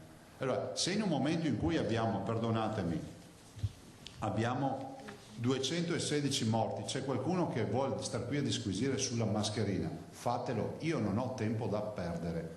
E ringrazio tutti quei cittadini che ci hanno scritto, posso farvi vedere le quintalate di messaggi che ci hanno ringraziato perché è arrivato un volontario a premere il pulsante del campanello di casa e ha detto c'è una mascherina che vi viene data dalla protezione civile, mettetevi nei panni di chi non le trova. E poi vedete, una volta si diceva a cavallo donato non si guarda in bocca, evidentemente chi ha la pancia troppo piena può guardare in bocca a cavallo. No? Posso dire una cosa sul dato? Un secondo, finisco i colleghi, scusami Massimo, se no poi non ce la facciamo più, poi facciamo un altro giro. Buoso Ansa Veneto, in Emilia Romagna la regione ha emanato una direttiva secondo cui i medici positivi al coronavirus ma asintomatici possono tornare a lavorare su base volontaria. Crede che si potrebbe fare anche in Veneto? Guardi, lo dobbiamo verificare perché la norma è chiara e dice che ritorna, e c'è proprio una direttiva, ritorna al lavoro il medico asintomatico negativo, con 2 tamponi negativi. Seconda domanda, in Emilia Romagna la regione ha emanato una direttiva... Tra l'altro con tutta una serie poi una sorveglianza attiva anche sull'asintomatico negativo, perché rappresenta sempre un contatto di un positivo. La collega Giacomo Uzzo del giornale di Vicenza dice la prima il virologo Palù ha dichiarato al nostro giornale che i tamponi a tappeto non servono ma vanno riservati ai sanitari. Meglio, dice uno studio epidemiologico di seroprevalenza, dice questo. E quello che state affrontando con la regione? Ma guardate, a me sembra scontato che non si va alla cazzo, lasciatemelo dire, perché a questo punto mi bolle anche il sangue. Ma quante volte vogliamo che parliamo? Di quante volte dobbiamo parlare di questo progetto che ormai parliamo tutti i giorni del fatto che si tamponeranno i dipendenti della sanità, le case di riposo, coloro che hanno rapporti col pubblico e poi si farà in maniera scientifica anche un campione casuale sulla popolazione, punto. La prima roba che mi ha detto il professor Palù quando mi ha visto siete stati bravi a fare con i tamponi, si vedono i risultati, punto.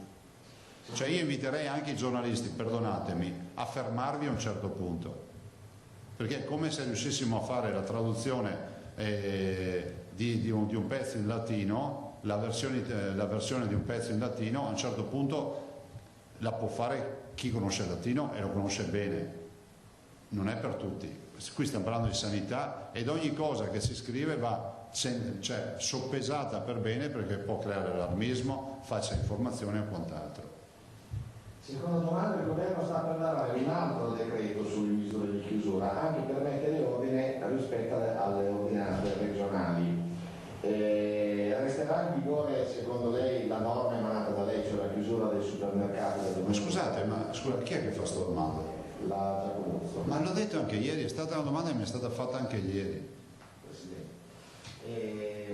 Allora, ripeto che l'ordinanza della regione, quella firmata da me, dei supermercati dei 200 metri, scade il 3 aprile e se continua così, con questi numeri, verrà rinnovata ancora.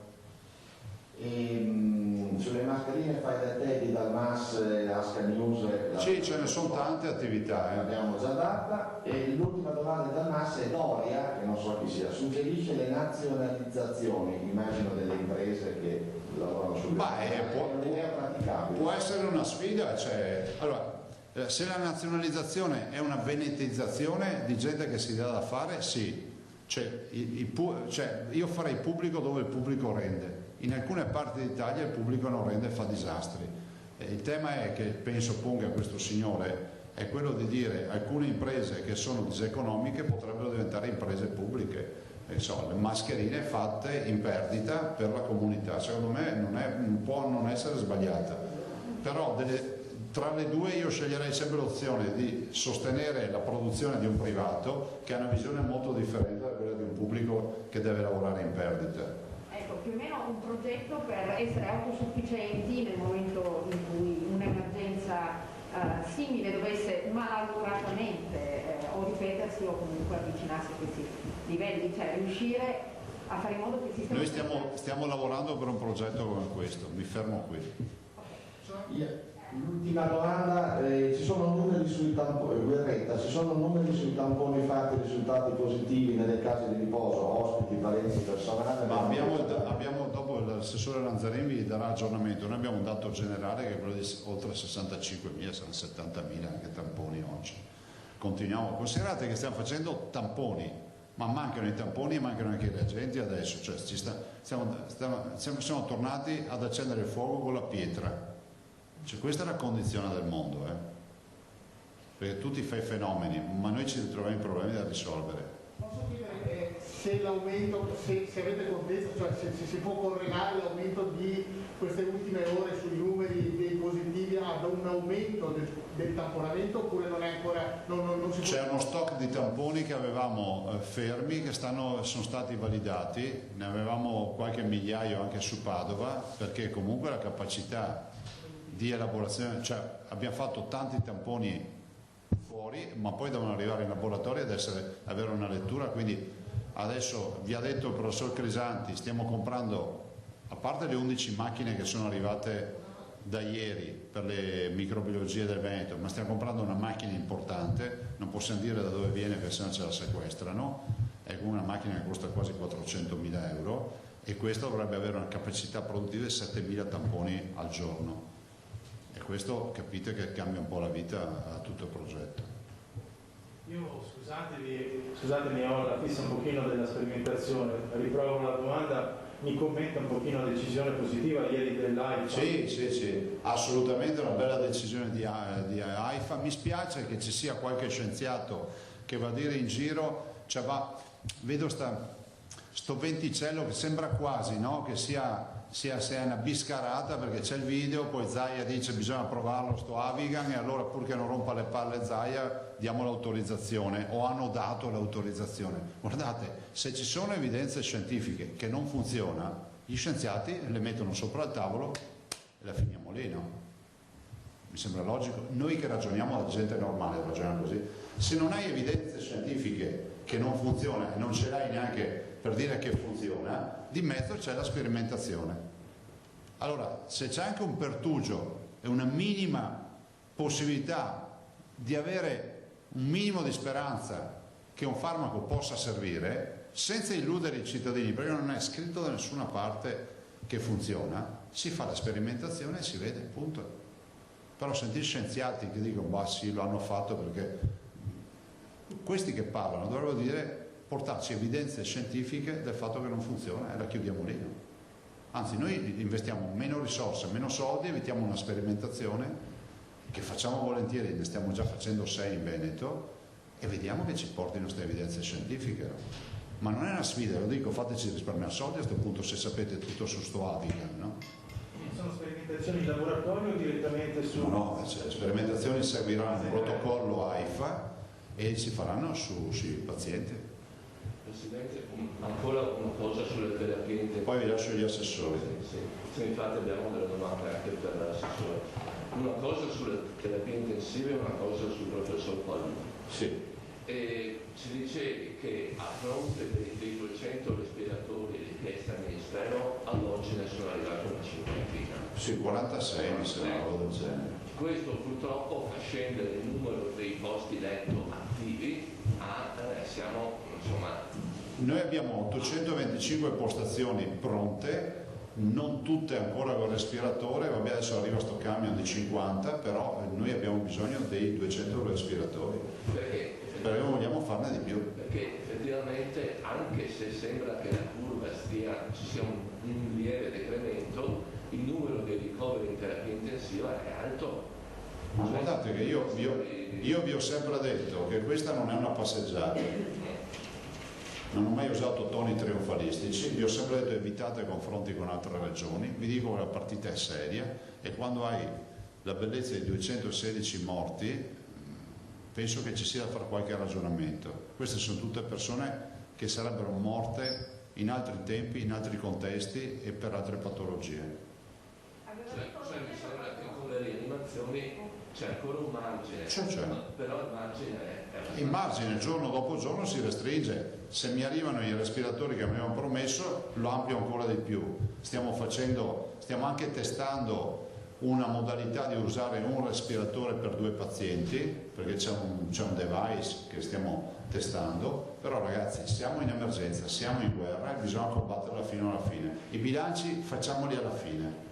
E il professor Palù che compiti? Lui è uno dei più grandi virologi presenti al mondo e quindi si occuperà di questa bestia rara e cercherà di entrarci nell'intimità, di capire che comportamenti ha e di darci indicazioni preziose nel durante e nel post.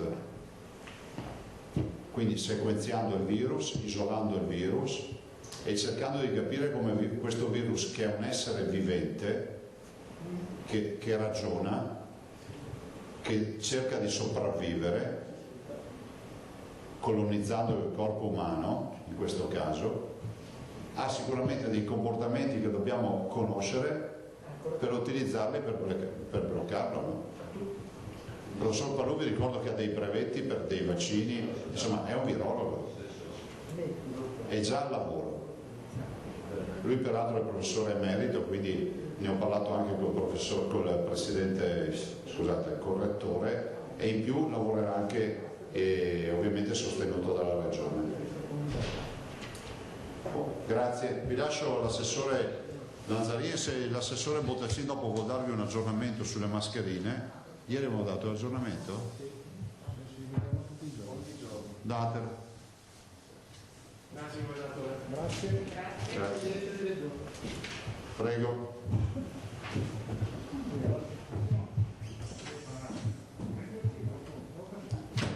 Allora, diamo qualche numero rispetto ai controlli Spisal. Dal 16 di marzo al 20 di marzo sono state controllate 1085 aziende per un totale di 108.256 lavoratori, quindi capite insomma che sono state controllate un bel po' di aziende in ogni azienda sanitaria, quindi nelle 9 aziende sanitarie della nostra regione tramite gli Spisal. Cosa abbiamo verificato? Abbiamo verificato che ci fossero il distanziamento tra le persone di almeno 1 metro, che fossero presenti detergenti igienizzanti per il lavaggio delle mani, la presenza dei prodotti disinfettanti per la pulizia delle superfici, la cartellonistica varia. E quindi anche tutto quanto riguarda il regolamento per quanto riguarda le mense, i servizi igienici, i spogliatori, insomma che fosse garantita anche qui insomma pulizia e igienizzazione. Vi ricordo che gli SPISAL fanno parte dei dipartimenti di prevenzione e oggi i nostri 9 dipartimenti di prevenzione, presenti uno in ogni singola USL, sono impegnati gli SPISAL per questi controlli, che quindi si affiancano proprio per controllare che i lavoratori siano in situazioni di sicurezza, e poi invece per tutto il grande lavoro che stiamo facendo rispetto appunto all'intercettazione dei positivi, l'assistenza ai positivi o comunque l'assistenza alle persone che sono a casa in isolamento perché contatti di positivi, con le 2 chiamate al giorno, con le verifiche quotidiane e quant'altro. E che cosa è emerso da questi controlli? No, è emerso che la situazione è una buona situazione, quindi le ditte hanno capito e hanno subito provveduto a distanziare le persone ai posti di lavoro, hanno provveduto anche a recuperare i prodotti per l'igienizzazione, per la pulizia delle mani e quant'altro, quindi insomma noi abbiamo comunque un riscontro positivo da questi controlli. Non è stata chiusa nessuna azienda in virtù dell'inottemperanza delle... No, non mi risulta che sia stata chiusa nessuna azienda. Quanti sono i ricoverati in terapia intensiva senza altre patologie interne? Aspetta.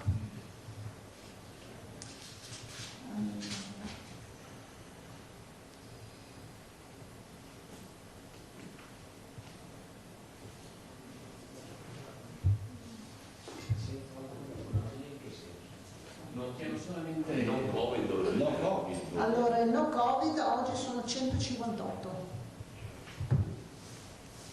Quindi ci sono 158 ricoverati per altre patologie e 304 per le terapie intensive, in terapia intensiva Covid.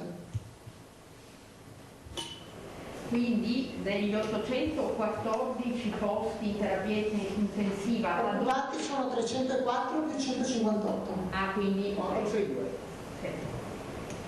Noi con i respiratori che arrivano domani, 50, oggi, che sono in viaggio oggi, 50 respiratori, arriviamo ad attivare 680 o 650, adesso non ho la sicurezza, l'abbiamo detto stamattina in videoconferenza, posti. 680 mi sembra che siamo. Con i 50 che stanno arrivando oggi. Poi ci sono i 50 che diceva il Presidente rispetto appunto agli studi veterinari, quindi ce ne sono 50 in più poi con queste strumentazioni. E poi quelli che devono arrivare dalla protezione civile e gli altri che devono arrivare rispetto ad altri ordinativi che abbiamo fatto come azienda zero, per arrivare agli 8,25 che erano quelli del piano. Una domanda che riguarda il fatto che ci avevi detto, no, ancora un paio di settimane fa, che la sanità avrebbe informato i sindaci circa la presenza di cittadini positivi per ovvie ragioni, insomma, no? C'è stata segnalata la circolazione sui social di una mappa dei numeri dei positivi comuni per comuni che sarebbe diversa dalla mappa ufficiale della regione, pur avendo lo stesso logo. No, allora c'era una mappa che circolava, ma era la mappa che circolava le prime settimane quando la protezione civile inviava direttamente alla protezione civile a tutti i comuni questa mappa che però indicava il comune e i casi positivi, quindi senza riferimento alle persone. Da una settimana e mezza, adesso non lo so invece, sono i direttori generali, gli SPISA, insomma ognuno in base alla propria organizzazione interna, che danno ai sindaci direttamente il numero ma anche i nominativi delle persone positive, perché li possono contattare se servono appunto dei servizi di un certo tipo, ma anche perché, ricordiamolo, hanno anche in quanto appunto detentori della sicurezza e salute pubblica devono ottemperare a delle mansioni. Quindi sono i DG o comunque gli SPISA che li comunicano. C'è stato ieri una difficoltà perché il sistema è andato un po', ieri, il giorno prima, è andato un po' in tilt e effettivamente anche io ho avuto delle segnalazioni che non sono arrivati i nominativi, ma erano solo dovuti a questo problema che c'è stato col sistema informatico. Cioè, non circolano delle contraffazioni, Su questo qua non lo so, non lo possiamo sapere, cioè, i social sono pubblici e ci può essere di tutto, il contrario di tutto. Noi abbiamo comunque detto ai sindaci, ci sembra giusto insomma che sono dati sensibili e quindi vige il discorso della privacy. Poi i sindaci sono i responsabili dei dati e dei nominativi che noi diamo, questo sia chiaro. Possiamo chiudere? Grazie. Grazie. Adesso Filippo, guarda che ne ho vista anche io di mappe, però voi le chiedete in giro, però non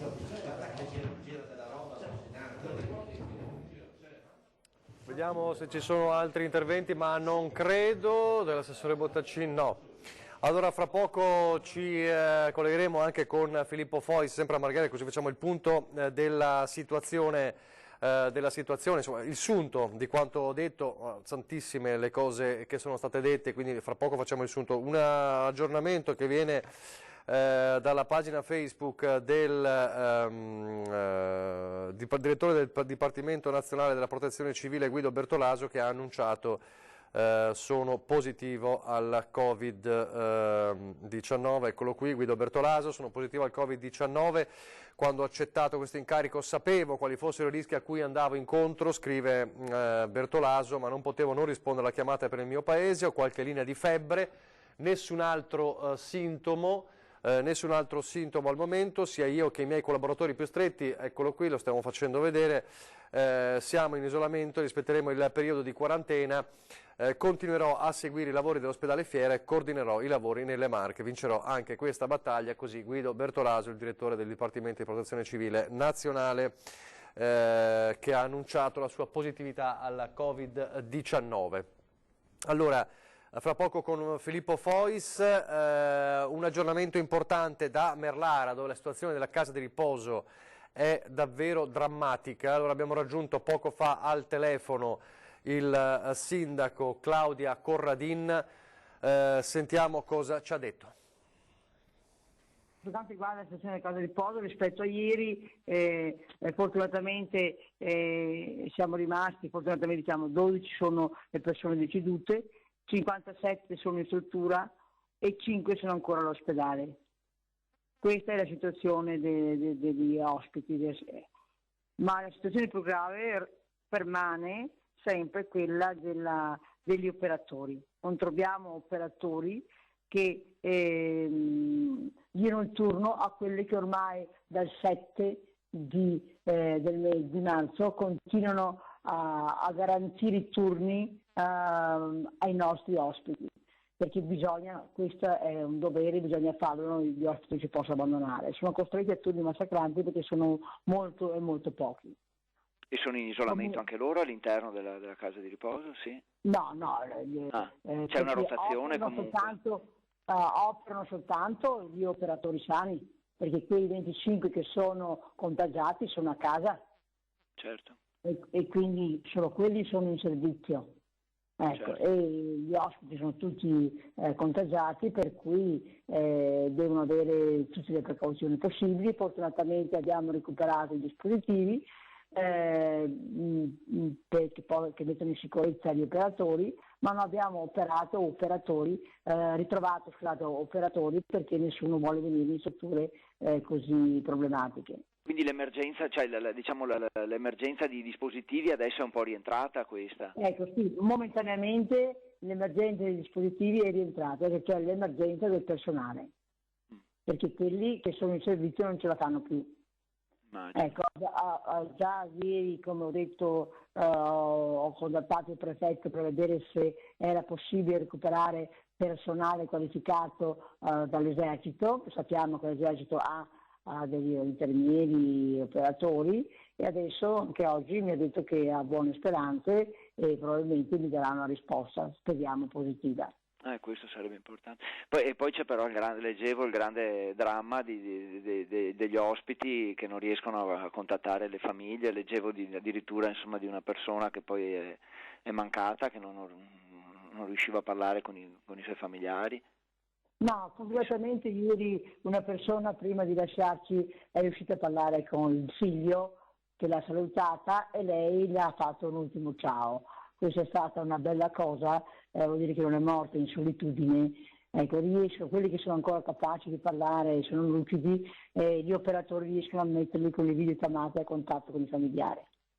Quindi qui c'è un aspetto umano che c'è un aspetto umano che all'interno della struttura viene recuperato rispetto a invece a una struttura ospedaliera dove questo sicuramente non c'è. Quindi quasi c'è quasi un lato umano più forte qui che in ospedale?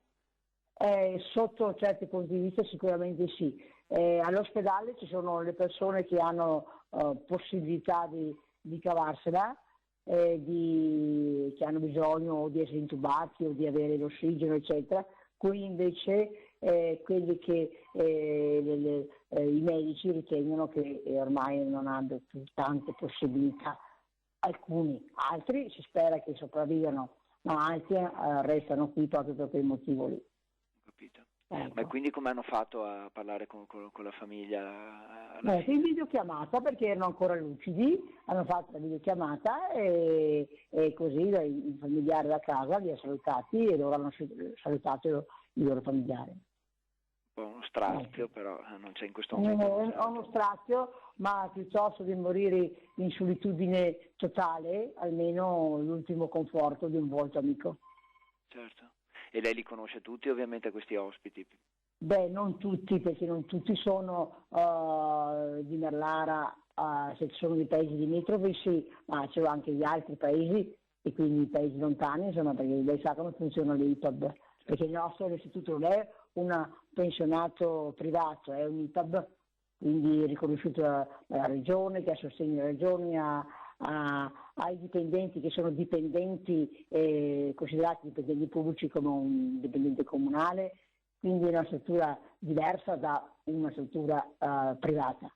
Quindi diciamo oggi la novità che lei spera di avere è quella di questa comunicazione dal prefetto, insomma, che dia...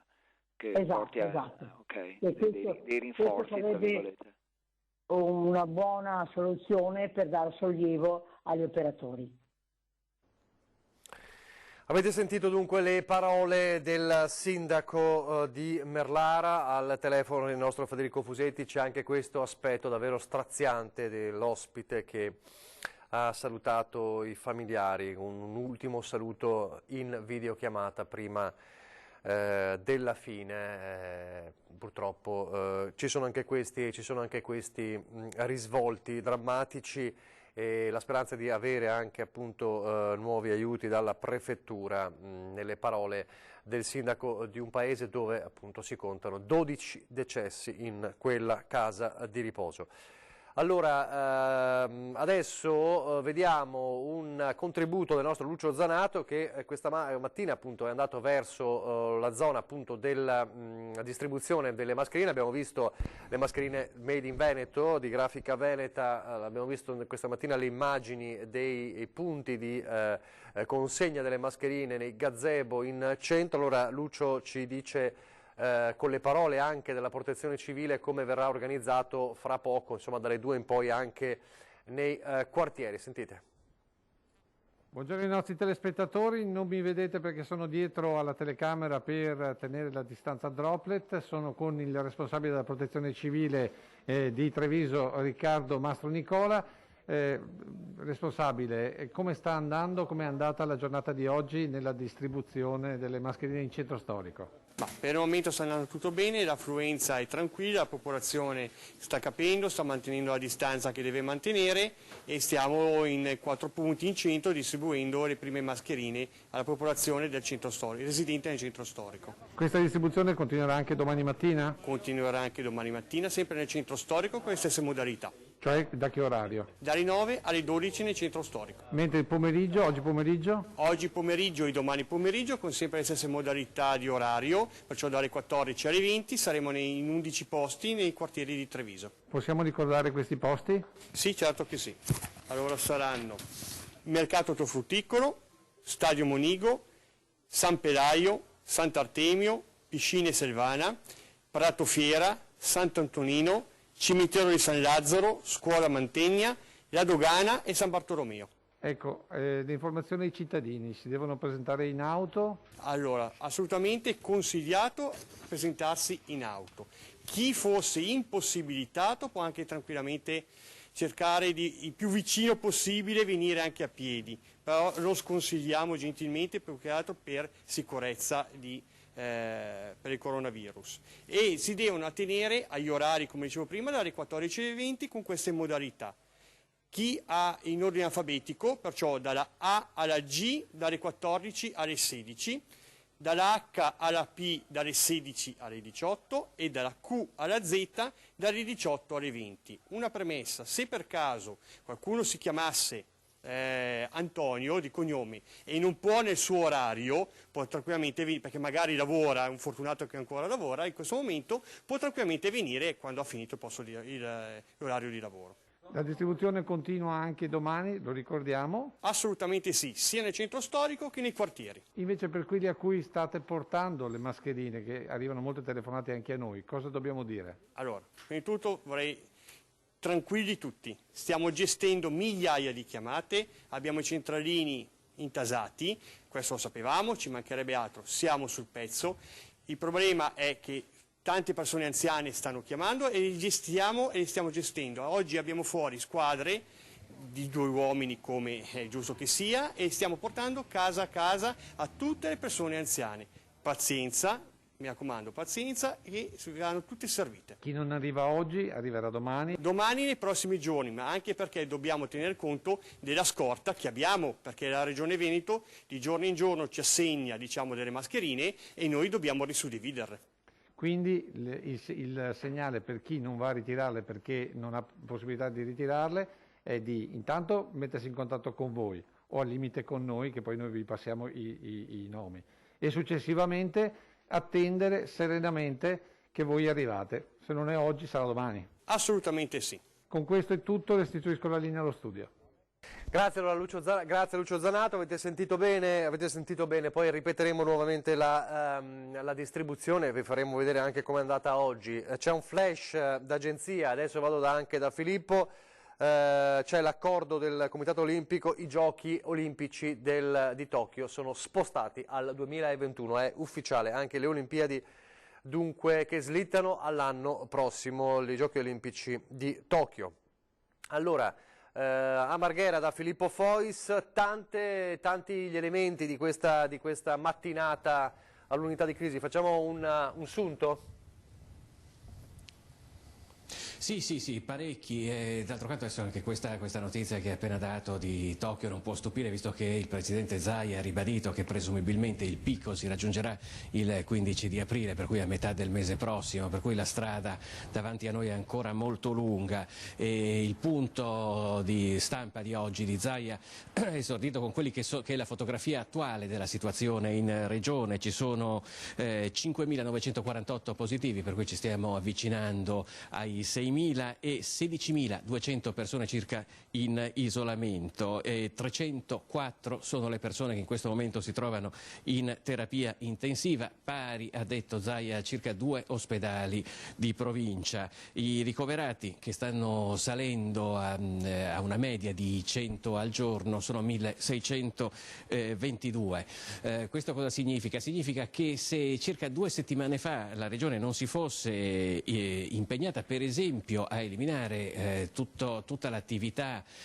medica che non era urgente, non ci sarebbero stati più posti in ospedale, per cui questo già è un primo risultato che è stato raggiunto, quello di riuscire a fronteggiare, e al momento ci sta riuscendo per l'appunto, l'emergenza provocata dall'aumento di ricoveri per il coronavirus. C'è anche un dato positivo che è quello dei 381 dimessi, e poi il dato delle persone che hanno perso la vita, che è di 216. Questa, diciamo, diciamo, e la fotografia al momento del Veneto. C'è poi una partita importante che è quella che riguarda per l'appunto le terapie intensive. Il Veneto conta di arrivare a 850 postazioni, tra l'altro sarebbero già pronte, mancano però ancora alcuni, qualche decina, anzi qualche centinaio di respiratori, circa 200 quelli che la Regione aveva chiesto al governo, però ne sono arrivati al momento, dopo circa un mese, solamente 50. Altri 200 invece sono in arrivo dalla Svizzera, i primi dovrebbero arrivare proprio in queste ore.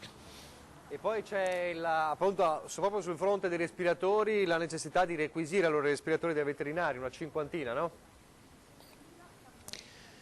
Sì, sono circa una cinquantina, è stato ribadito ancora una volta per chi avesse qualche dubbio sul fatto che si prendono respiratori dai veterinari, che si tratta della parte meccanica e quella è una parte che è uguale per tutti questi macchinari, per cui una volta che vengono cambiate alcune cose, diciamo la macchina è quella per cui possono essere utilizzate anche per gli esseri umani. Ecco. Sono circa una cinquantina e adesso inizieranno ad arrivare anche quelli. Poi c'è stata anche un'altra questione che è quella che... Sì. No, prosegui. Niente, volevo parlare un po' sia dei tamponi che delle mascherine, perché sono due argomenti che continuano a tenere banco. Per quello che riguarda le mascherine, l'avete sentito, stanno continuando ad arrivare, l'avete sentito anche per quello che riguarda la provincia di Treviso, lo stesso sta avvenendo in tutte le province del Veneto. L'altra cosa riguarda poi i controlli alle aziende. Come sapete, rispetto a quando si è dato mandato allo Spisal per questi controlli, molte aziende hanno chiuso, però i controlli stanno continuando. Sono già più di 1500 le aziende che sono state controllate, non sono state trovate, diciamo, delle irregolarità, vale a dire tutte quelle che sono state controllate stanno seguendo le prescrizioni che si devono adottare in questo caso. Ecco, se dobbiamo dire, in mezzo alle tante cose che sono state dette, c'è poi quello che riguarda la situazione di Verona, che crea più di una preoccupazione, più che altro per la vicinanza con la Lombardia. Come sapete, le province di Brescia e di Bergamo, che sono proprio quelle più vicine al Veneto, sono quelle più colpite della Lombardia, e la situazione, ecco, diciamo, se in Veneto si sta appianando la curva, in questo momento tutti gli occhi sono puntati principalmente su quello che sta accadendo a Verona, che era stata una delle ultime province del Veneto a segnalare casi di coronavirus. Adesso però, diciamo, è l'osservata speciale in queste giornate. Ecco, il governatore Zaia ha accennato anche a uno studio che dovrebbe avervi fornito di un censimento degli spostamenti effettuato con delle celle telefoniche, ed è stato verificato che il 44%, c'è stato un calo del 44% degli spostamenti, è così? Sì, diciamo che da questo punto di vista i dati sono positivi, perché si stanno veramente riducendo al minimo gli spostamenti dei veneti. Ci sono state diverse polemiche sul fatto che almeno una parte di persone, soprattutto nelle prime settimane in cui sono entrate in vigore queste restrizioni agli spostamenti, ancora non le osservasse. Ora effettivamente dobbiamo dire che sia per gli appelli sia anche per il fatto che probabilmente le sanzioni saranno ancora più severe rispetto a prima, gli spostamenti sono stati ridotti al minimo, sono sempre di meno. Bene. Grazie a Filippo Fois, grazie anche a Sandro Ponchio. Allora poi vedremo i servizi questa sera anche dalla provincia di Venezia, con tutto il quadro, insomma, della provincia di Venezia, ma non solo. Grazie davvero. Un'altra cosa che ha detto, ed era diciamo la frase che stavo dicendo prima che poi ci collegassimo con Zaia, se ricordate, parlava del fatto che non è fondamentale soltanto che finisca in Veneto l'emergenza, ma che sia in tutta Italia l'emergenza finita. E in questo senso ha ribadito una cosa importante. Zaia ha detto: la sfida del Sud è la nostra sfida.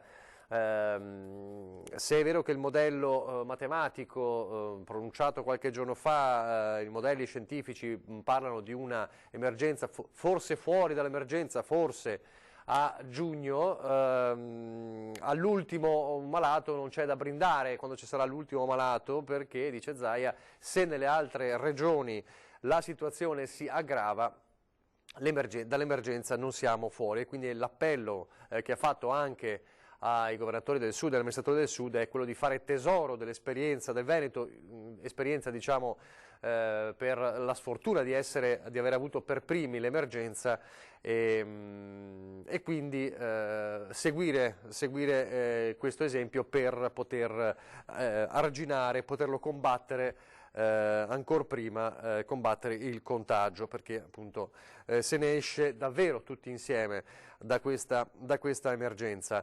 Una cosa importante che volevo dirvi, vi ricordo che alle 14, quindi fra poco meno di mezz'ora, è previsto il Consiglio dei Ministri, importante perché saranno previste nuove misure sul fronte delle restrizioni, oltre all'aggravamento delle sanzioni.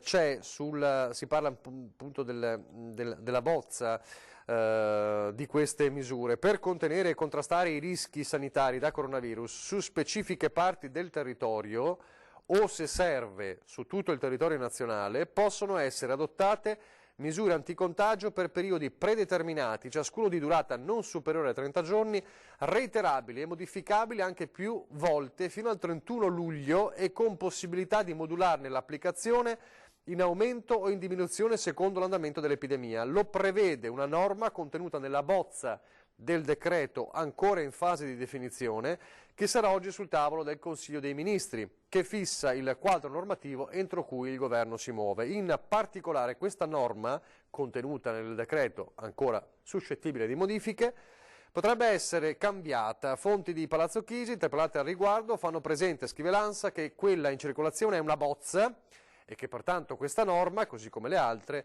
potrebbe subire sostanziali modifiche. Questo è bene precisarlo perché abbiamo imparato in questi giorni che le bozze dei decreti non sono le bozze, lo sapevamo già ma molti non l'hanno capito e quindi è bene sempre tener presente questo elemento. Però c'è questa norma all'interno della bozza, cioè di misure reiterabili per 30 giorni più di una volta, nel caso dovesse essere necessario. Vi ho già detto dei Giochi Olimpici spostati al 2021 e questo è l'ennesimo, forse il più davvero incredibile e impensabile solo fino a qualche mese fa, degli eventi, le Olimpiadi che addirittura slittano. È già successo soltanto in tempo di guerra, come sappiamo, di Olimpiadi cancellate e questo fa capire come si tratta di una vera guerra, anche se ha un nemico invisibile. Dunque spostate le Olimpiadi di Tokyo al 2021. Vediamo quest'altro aggiornamento, scusate. Vediamo dopo questo aggiornamento da verificare. Allora, fra poco andiamo in pubblicità, ma non subito. C'è anche Giorgio Palù, il professor Palù peraltro lo ha detto, tra le tante cose che ha detto Zaia, nella squadra, quindi entra anche un altro virologo di fama importantissima come il professor Palù nella lotta al coronavirus. Ci stiamo per collegare anche fra poco, se riusciamo, con Matteo Biolzi. Ricordate che abbiamo raccontato domenica la sua disavventura, la disavventura di lui e di altri 35 italiani che sono bloccati a Saint-Barth, un'isola delle piccole Antille francesi.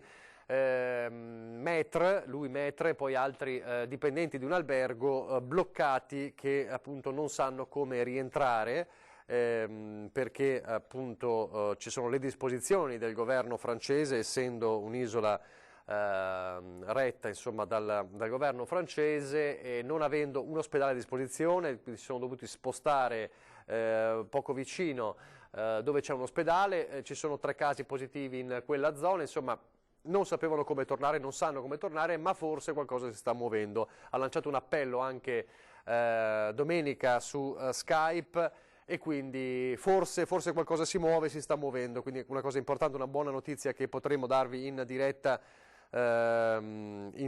proprio fra qualche minuto, se riusciamo a collegarci. Ovviamente non è facile nella zona da collegare.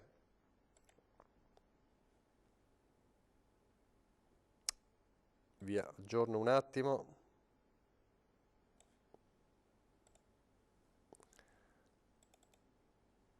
Ecco qui, volevo essere sicuro della decisione del CIO, sì certo, sì. il CIO che ha deciso di spostare i Giochi Olimpici. Torniamo invece all'isolamento, alla vita quotidiana nell'isolamento di questi giorni, in attesa di capire se ci saranno altre restrizioni e in attesa di capire anche sull'altro fronte, quello economico, quali sono invece le modifiche, quali potranno essere le modifiche della famosa lista delle aziende che aprono, che chiudono. Si va verso una nuova lista con un maggior numero di aziende che chiudono e questo è sul tavolo del confronto tra Ministero dello Sviluppo Economico, Ministero dell'Economia e delle Finanze e sindacati. È una call conference iniziata poco dopo le 11, di cui ci aveva anticipato qualcosa il sottosegretario all'Economia e alle Finanze Pierpaolo Baretta. Dicevamo la vita in isolamento, e allora da Padova vi facciamo vedere un servizio che riguarda le favole per bambini e quindi la possibilità di poter, eccolo qua. L'ex assessore alla cultura di Padova, Giuliano Pisani, tra i principali studiosi internazionali della filosofia greca, dedica ai bambini la lettura di un brano di Gianni Rodari. Sentiamo. Lunedì 23 marzo. Oggi bambini, nipotini e birichini, abbiamo una favolina. Da Favole al telefono di Gianni Rodari. La fiaba è A sbagliare le storie. C'era una volta una bambina che si chiamava Cappuccetto Giallo. No, rosso! Ah sì, Cappuccetto Rosso. La sua mamma la chiamò e le disse: senti, Cappuccetto Verde. Ma no, rosso! Ah sì, rosso. Vai dalla zia Diomira a portarle questa buccia di patata. No, vai dalla nonna a portarle questa focaccia. Va bene. La bambina andò nel bosco e incontrò una giraffa. Che confusione! Incontrò un lupo, non una giraffa. E il lupo le domandò: quanto fa 6 per 8? Ma niente affatto. Il lupo le chiese: dove vai? Hai ragione. E Cappuccetto Nero rispose: era Cappuccetto Rosso, rosso, rosso. Sì, e rispose: vado al mercato a comprare la salsa di pomodoro. Ma neanche per sogno. Vado dalla nonna che è malata, ma non so più la strada. Giusto? E il cavallo disse: ma quale cavallo? Era un lupo. Sicuro. E disse così: prendi il tram numero 75, scendi in Piazza del Duomo, gira a destra, troverai 3 scalini e un soldo per terra. Lascia stare i 3 scalini, raccatta il soldo e comprati una gomma da masticare. Nonno, tu non sai proprio raccontare le storie, le sbagli tutte, però la gomma da masticare me la compri lo stesso. Va bene, eccoti il soldo. E il nonno tornò a leggere il suo giornale. Ciao! È importante anche lo spazio per i bimbi in questi giorni. Allora, ancora sul fronte dei bimbi, ma non solo, il fronte di chi dice e sono i più, andrà tutto bene con i vostri messaggi, i vostri video, le vostre foto. Guardate. Andrà tutto bene!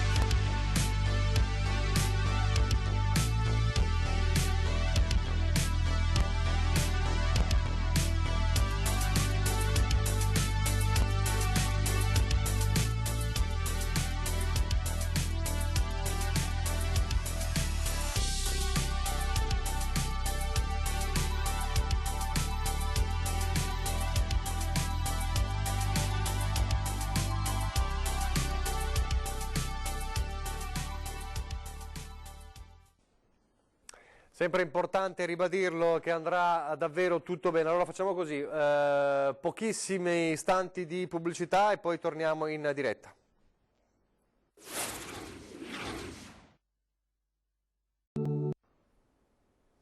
Rieccoci in diretta nuovamente con voi. Io vi ricordo Allora, due cose: il dato di questa mattina, importante averlo sempre ben impresso con il bollettino della Regione. Allora, i quasi 6.000 contagiati in Veneto, casi positivi 5.948 e 16.220 le persone in isolamento domiciliare, 1.318 i pazienti ospedalizzati, diciamo così, ricoverati. Importante il dato della terapia intensiva, 304 persone in terapia intensiva, quindi abbiamo superato il muro del 300 posti di terapia intensiva occupati, più 10 nelle ultime ore, ma saranno di più evidentemente questa sera, e poi 216 decessi, più 6 unità rispetto a ieri. Poi di nuovo ancora importante, perché ce lo chiedono tantissimi, facciamo rivedere il cartello del donazione per la Regione del Veneto, quindi il conto corrente, l'IBAN, e teniamolo più a lungo possibile, anche se continuo a parlare di altro. Ce lo chiedono per poter poi segnarsi bene il conto corrente, e poi evidentemente faremo una scritta fissa per poter consentire a tutti sempre di vederlo sempre in onda, però ecco, lo teniamo un po' così per potervi dare la possibilità di segnarvi ognuna delle vostre possibilità. Lo ha ringraziato peraltro Zaia oggi anche tutti coloro che danno quello che possono, dai 5 ai 10 ai 20 euro, a dimostrazione che è una donazione davvero universale. Il dato è di quasi 10 milioni di euro arrivati soltanto dalle donazioni dai veneti, e questo fa ben sperare e conferma ancora una volta, insomma, qual è lo spirito dei veneti. Peraltro sempre nel punto stampa Zai ha parlato anche delle mascherine, non quelle ha parlato di Grafica Veneta, delle mascherine made in Veneto, insomma è tornato a parlare anche delle polemiche definite stucchevoli da Zaia di queste ore, ma anche delle FP3, le cosiddette le mascherine che servono per le terapie intensive, per coloro che sono in prima linea nel lavoro, e sono in arrivo la prossima settimana 2 milioni di queste mascherine, lo ha detto proprio Zaia. Mentre sul fronte dell'approvvigionamento di medici pare che appunto non rientri il Veneto, lo ha detto Zaia, in quei 300 medici, insomma, che arriveranno in più secondo la decisione del governo, ma sono soprattutto per la task force lombarda. Allora, sempre sulla bozza che è in definizione del nuovo decreto sulle misure anticontagio, vi ricordo, parliamo di una bozza e quindi di misure suscettibili di modifica.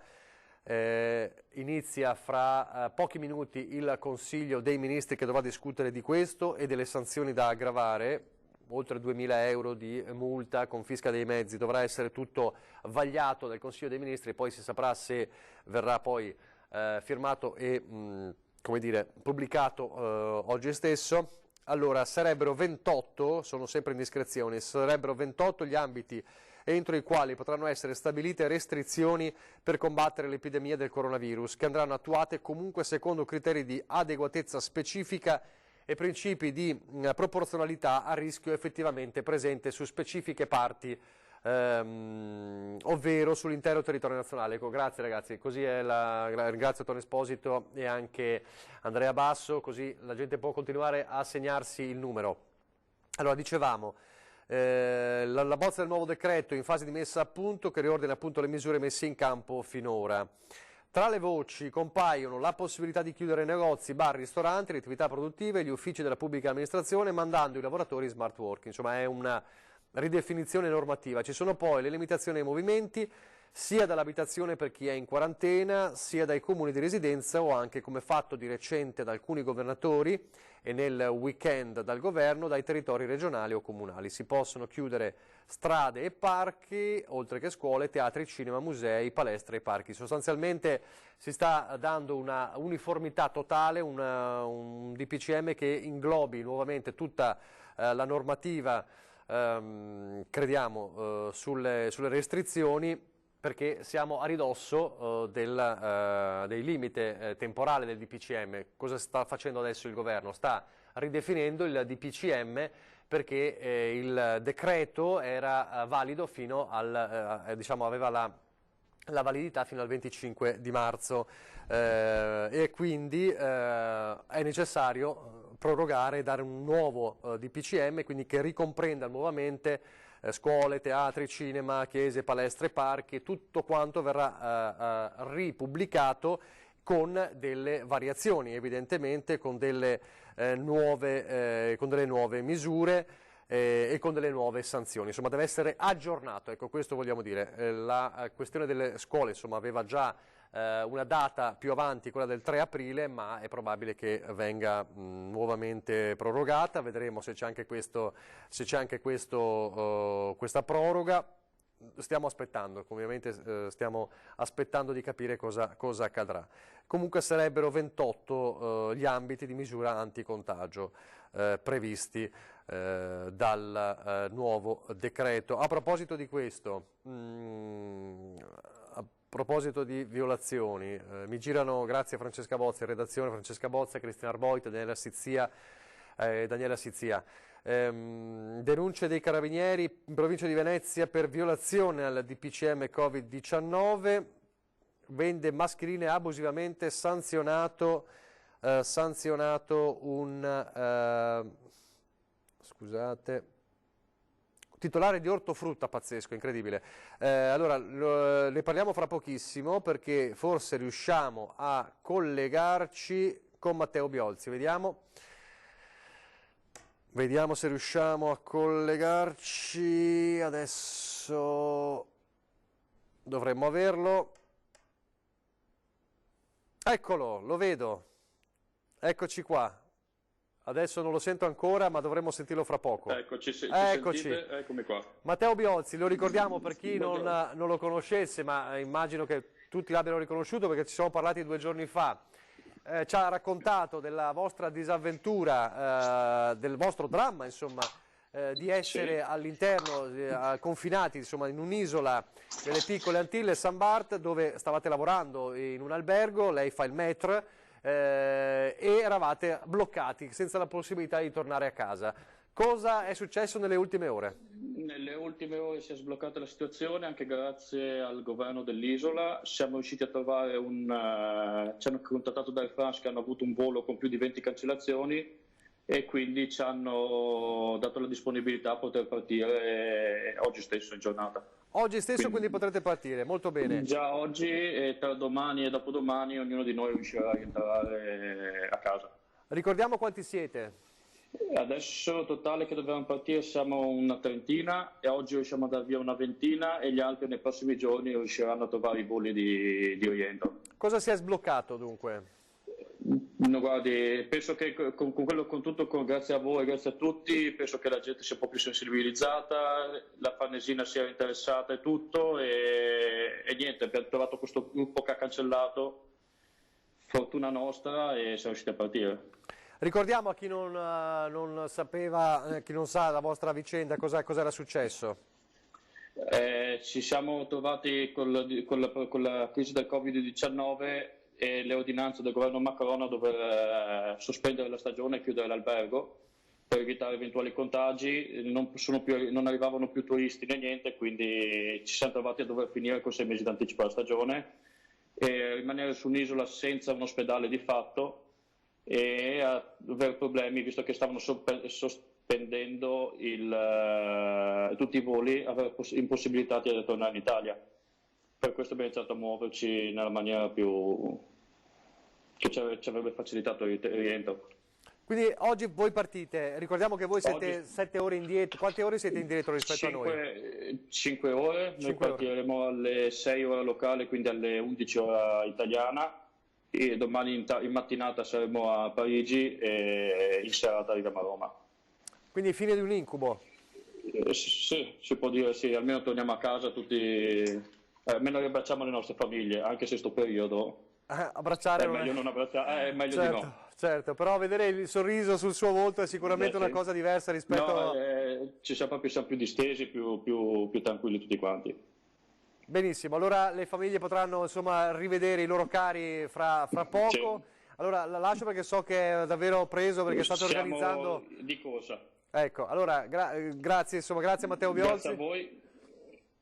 Grazie a voi per tutto e un saluto, ci vediamo presto in Italia. Benissimo, grazie, allora, grazie a Matteo Biolzi, siamo contenti insomma che se anche magari siamo riusciti in piccola parte con anche i nostri appelli a far muovere qualcosa per questi ragazzi che si erano trovati davvero in una situazione drammatica, perché pensate, in una zona dove non c'è nemmeno un ospedale, con il pericolo di contagiarsi molto lontani da casa, insomma, almeno questa situazione si risolve ovviamente sempre all'interno di un'emergenza, perché torneranno in un'Europa che ha a che fare con l'emergenza Covid-19, ma insomma almeno più vicini a casa, almeno la possibilità di poter essere a casa, diciamo le parole con il loro nome. Vi stavo dicendo una cosa e poi andiamo credo in pubblicità, però non lo so, forse no, ho perso il conto. Vi stavo dicendo di questa notizia che riguarda i controlli. Allora, a Venezia continuano i controlli da parte dell'Arma dei Carabinieri disposti dal prefetto per informare e supportare la popolazione. La quasi totalità della cittadinanza sta rispettando la normativa predisposta per evitare il contagio, numerose permangono le chiamate al 112. I Carabinieri hanno effettuato, eccolo qua, nella tenenza di Dolo hanno effettuato un controllo presso un ortofrutta sito nella zona della Riviera del Brenta. Dalle verifiche effettuate emergeva come il titolare, pur essendo autorizzato esclusivamente ad esercitare la vendita al dettaglio di generi alimentari, avesse inibito l'accesso ai clienti sprovvisti di mascherina, pensate, approfittando per proporre l'acquisto al prezzo di 2 euro cada una. Quindi a coloro che non avevano la maschera inibiva l'accesso, però diceva se volete ve la vendo io a 2 euro. Ecco, chi si sta approfittando della situazione è stato ovviamente denunciato perché appunto vendeva mascherine abusivamente. Questo titolare di un ortofrutta nella zona della Riviera del Brenta. Mi avvertite se c'è la pubblicità? Non c'è. Allora, questo è la denuncia riguardante i controlli. Ecco, questo è il dato interessante, dovrebbe essere lo studio. Ah, ecco, lo studio di cui parlava Zaia.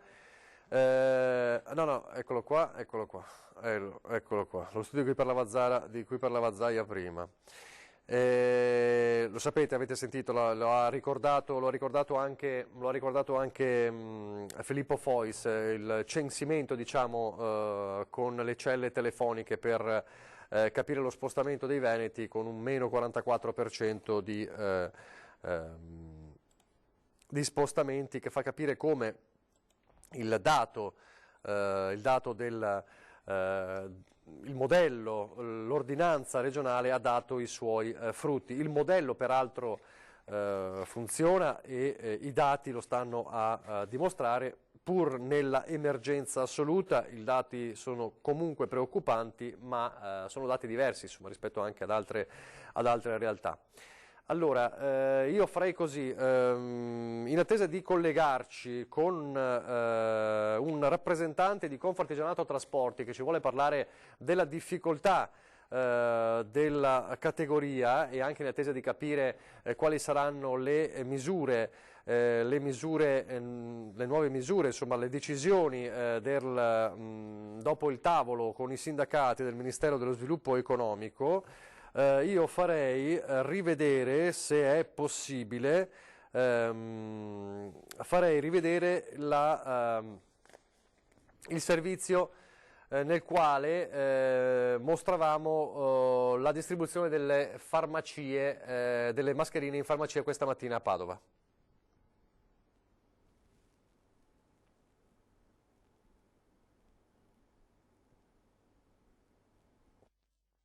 70.000 mascherine sono distribuite gratuitamente in queste ore nelle farmacie padovane. Queste sono le immagini all'orario di apertura in via Bembo. Sono una parte della fornitura arrivata dalla Cina come regalo alla comunità.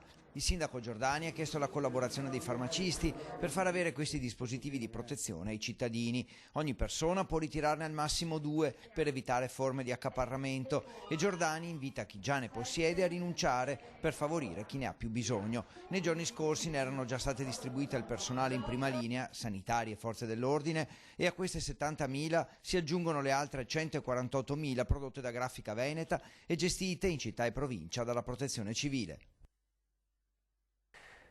Allora, la pubblicità e poi torniamo subito in diretta.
Allora abbiamo rivisto questo video importante e anche emozionante in un certo senso della protezione civile per far capire insomma l'attività della protezione civile in queste settimane che non si è mai fermata. Allora ci colleghiamo adesso fra pochissimi secondi con Roberta Marcon che diciamo, dirige il settore trasporti di Confartigianato, trasporto persone, quindi tutto ciò che riguarda il noleggio, taxi e autobus. Ci stiamo per collegare, vediamo se mi risponde. Eccola qui, la sto vedendo.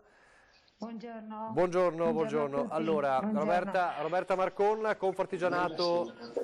Si sente? Marca Trevigiana. Sì, Confartigianato, Marca Trevigiana, sì, settore trasporti. Allora, voi avete sostanzialmente mandato una nota molto forte sugli effetti del coronavirus, dell'emergenza e tutto quello che ne consegue sul vostro settore. Come ci fa una sintesi? Certamente, noi siamo molto preoccupati perché purtroppo il nostro settore, a causa appunto di questa emergenza, ha subito un azzeramento totale del lavoro. Tra l'altro la nostra categoria è stata quella che è stata colpita fra le prime, perché con il primo DPCM del 22 febbraio che ha sospeso di fatto tutte le attività scolastiche, il nostro lavoro è stato completamente azzerato e quindi siamo tutti fermi. Abbiamo gli autobus e gli scuolabus fermi in tutte le rimesse della provincia di Treviso e del Veneto. Tra l'altro, oltre alla chiusura delle scuole, che ha comportato ovviamente la sospensione dei trasporti scolastici, c'è stato anche ovviamente l'azzeramento di tutto il lavoro accumulato per la stagione, lavoro accumulato con i viaggi di istruzione, che ovviamente sono stati completamente cancellati, e di conseguenza coda anche tutto il lavoro del turismo. Abbiamo cancellazioni che vanno oltre il ponte del 1° giugno, quindi per noi ormai la stagione relativa all'anno 2020 è andata. Praticamente confidiamo forse in una ripresa per fine anno, ma in questo momento la vediamo dura, insomma, e la categoria è di fatto molto preoccupata. Ecco, cosa chiedete voi? Beh, in primis diciamo il decreto legge che è uscito ci ha aiutato per quanto riguarda la cassa integrazione e il pagamento degli F24, però la cosa che chiediamo prima di tutto è che i comuni che, fra virgolette, da questa emergenza hanno avuto un beneficio del 100%, ma che facciano fede ai contratti che sono stati firmati e che quindi ci garantiscano comunque il pagamento dei trasporti scolastici, ovviamente dedotti dalle spese non sostenute, che sono diciamo il carburante, però dal momento che queste spese sono già state messe a bilancio per i comuni, non sono soldi che chiediamo in più, ma che sono già stati stanziati e che comunque garantiscono una certa liquidità alle aziende e le permettono comunque di rimanere in piedi, perché di fatto se non avremo purtroppo questi aiuti, io l'ho detto più volte anche come rappresentante di categoria, temo che fra 2 mesi purtroppo tantissime aziende saranno costrette a presentare i libri contabili in tribunale. Tenete presente che la categoria ha circa 2.250 dipendenti in Veneto e ben quasi 480 solo nella provincia di Treviso. Sono imprese che fino a questo momento non hanno mai chiesto aiuto, hanno sempre lavorato e avevamo il nostro lavoro, ce lo siamo organizzati, purtroppo questa emergenza ci ha penalizzato di gran lunga, insomma. Questa richiesta che da fare ai comuni, avete già sentito l'ANCI o i vari comuni? Sì, ci siamo mossi appunto tramite associazione categoria, sia tramite il nazionale che il regionale, e abbiamo anche sentito diciamo la provincia di Treviso, che è la stazione appaltante che fa gli appalti diciamo per i trasporti scolastici, e tutti sono di fatto concordi nell'aiutarci. Adesso speriamo che deve esserci però comunque un emendamento scritto sulla cosa, e quindi ci stiamo battendo insomma perché questo venga attuato, perché altrimenti veramente la cosa diventerà molto seria per le nostre aziende. Purtroppo è così, ci dispiace, però tenga presente che tra l'altro oltre a questo anche il settore delle autovetture in noleggio con conducente è completamente fermo anche quello. Tra l'altro l'ultimo decreto regionale ha imposto delle restrizioni ulteriori alla circolazione delle autovetture NCC, ma anche dei servizi atipici, quindi anche quei pochi servizi che con le autovetture si riusciva a fare a seguito di questo decreto regionale ovviamente impediscono di fatto la circolazione dei veicoli, quindi proprio tutto il comparto del trasporto persone, noleggio autobus e autovetture NCC è completamente penalizzato. Oltre a questo poi diciamo come associazione di categoria abbiamo chiesto che ci sia una proroga per la sospensione dei finanziamenti bancari e dei leasing anziché al 30 settembre ma per la durata di un anno, perché numerose aziende per erogare i servizi di trasporto scolastico e anche per affrontare la stagione turistica avevano ovviamente fatto degli investimenti e pare veramente poca cosa la sospensione fino al 30 di giugno, scusi, fino al 30 di settembre come data per la sospensione dei finanziamenti e dei leasing. Ovviamente poi come del resto anche altre categorie che sono state penalizzate da questa emergenza, si chiederà anche la possibilità del versamento delle tasse relative al 2019-2020 che venga spostato al 2021, ovviamente perché quest'anno, soprattutto l'anno 2020, per noi è un anno che è andato, che pare quasi nullo, perché per noi la stagione iniziava appunto da fine febbraio e finiva diciamo a fine giugno, e in questo momento non stiamo lavorando, siamo completamente fermi. Certo, certamente, perché il turismo si è azzerato, di conseguenza anche... Esatto.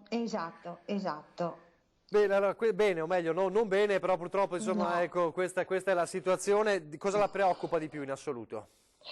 La cosa che mi preoccupa è non avere una certezza sulla ripresa delle attività, soprattutto sull'inizio dell'anno scolastico, e poi la coda che ci sarà di ripercussione rispetto a questo cataclisma, se mi permette il termine, perché purtroppo soprattutto i veneti fanno fatica a dimenticare, quindi temo che la ripresa a livello di turismo sarà veramente molto dura. Non credo che dal punto di vista dell'autobus ci sarà una ripresa prima della fine di quest'anno, insomma, e quindi questa incertezza continua e non avere delle risposte certe ed immediate è la cosa che preoccupa di più le nostre aziende.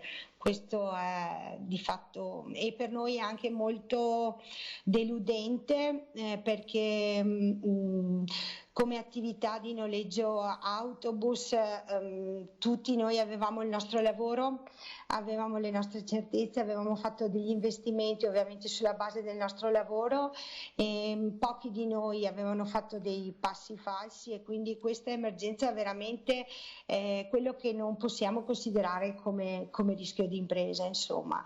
E in questo momento, soprattutto io che sento le telefonate anche dei colleghi, sono molto amareggiata purtroppo, perché siamo molto preoccupati. È comprensibile ovviamente. Allora grazie a Roberta Marcato, ovviamente anche voi tenete duro come tutte le categorie insomma, che stanno subendo i colpi maggiori. Grazie a voi e grazie a lei e buon lavoro. Questo è il grido di questo settore particolare di Confartigianato Trasporti, questo è il quadro della situazione. Nel frattempo il Viminale parla di 10.000 denunciati ieri nei controlli, 107.000 persone denunciate dall'11 di marzo, 107.000 persone denunciate. Questo dà il dato insomma, della situazione. Tutto questo mentre è in discussione al Consiglio dei Ministri, siamo quasi in chiusura dell'edizione straordinaria, è in discussione al Consiglio dei Ministri il nuovo decreto legge che appunto dovrebbe essere approvato oggi, il nuovo decreto legge che almeno in bozza prevede multe fino a 4.000 euro per chi non rispetta i divieti di circolazione e le regole di contenimento, ma anche lo stop fino a 30 giorni per attività commerciali e la possibilità per i presidenti di regione di emettere ordinanze più restrittive nei territori a maggior circolazione del virus, come è già accaduto ad esempio in Veneto. Ordinanze più restrittive purché convalidate entro 7 giorni con decreto del Presidente del Consiglio dei Ministri. Questa potrebbe essere la novità. La Regione vuole fare ordinanze più restrittive rispetto a quelle del Governo, però ci deve essere la convalida entro 7 giorni con decreto del Presidente del Consiglio dei Ministri. che resta l'unica autorità in grado di disporre in via urgente e temporanea misure che comprimono le libertà costituzionali. Quindi si sta tracciando una sorta di percorso che sia uniforme per tutti con il nuovo decreto legge. Quindi, lo ripeto, stiamo sempre parlando di una bozza, ma se passa questa bozza, il Presidente della Regione, può essere Zaia, può essere chiunque altro, può fare un'ordinanza più restrittiva, ma ci deve essere la convalida del capo del governo. Norma che prevede alla scadenza dei divieti di circolazione e chiusura di scuole, bar, ristoranti, parchi e tutte le altre attività che hanno subito lo stop, quindi alla scadenza, la possibilità di adottare nuove restrizioni su specifiche parti del territorio nazionale, ovvero, se occorre, sulla totalità di esso, purché abbiano una durata non superiore a 30 giorni, reiterabili e modificabili anche più volte fino al 31 luglio. Quindi l'ultima data rilevata di possibilità di reiterare le chiusure è il 31 di luglio. E con possibilità di modulare l'applicazione in aumento, ovvero oppure in diminuzione a secondo l'andamento epidemiologico del virus. Quindi una reiterazione di 30 giorni in 30 giorni delle chiusure per bar, negozi, scuole, eccetera, e che saranno di fatto a discrezione evidentemente dei vari territori, delle varie regioni, o che potrebbe essere anche a livello nazionale. Questo lo deciderà evidentemente il governo, perché dice appunto la bozza che queste restrizioni possono essere su specifiche parti del territorio nazionale oppure sulla totalità di esso, purché abbiano una durata non superiore a 30 giorni. Quindi le proroghe saranno di 30 in 30. Ok, questo l'abbiamo già detto, eccetera, eccetera. Quindi questo è il tema in discussione, sono 28 ambiti, lo ripeto, 28 gli ambiti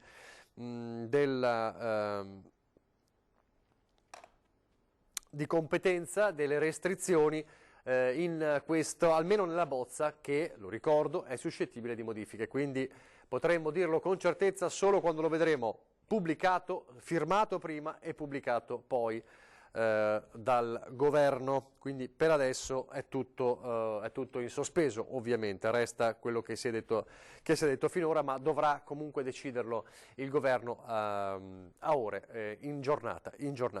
Poi vedremo sempre nel pomeriggio cosa sarà emerso dal confronto sindacati, Ministero dello Sviluppo Economico e Ministero dell'Economia e delle Finanze, quali aziende potrebbero nuovamente chiudere rispetto alla lista che abbiamo visto ieri. Ci dicono che siamo ormai al termine di questa prima parte dell'edizione straordinaria, allora io farei così, ricordandovi che alle 17:30 riparte l'edizione straordinaria, quindi nuovi aggiornamenti, poi ovviamente i nostri telegiornali, quindi Veneto, Venezia, Treviso e poi l'ultima parte dell'edizione straordinaria dalle 20 alle 21. Come sempre ci lasciamo con il sorriso dei vostri messaggi, dei vostri andrà tutto bene, e ci rivediamo alle 17:30. Andrà tutto bene, fratelli d'Italia, d'Italia detesta, con l'elmo di Ciprio si è cinta la testa, dov'è la vittoria che porta la gloria, schiava di Roma che Dio la creò.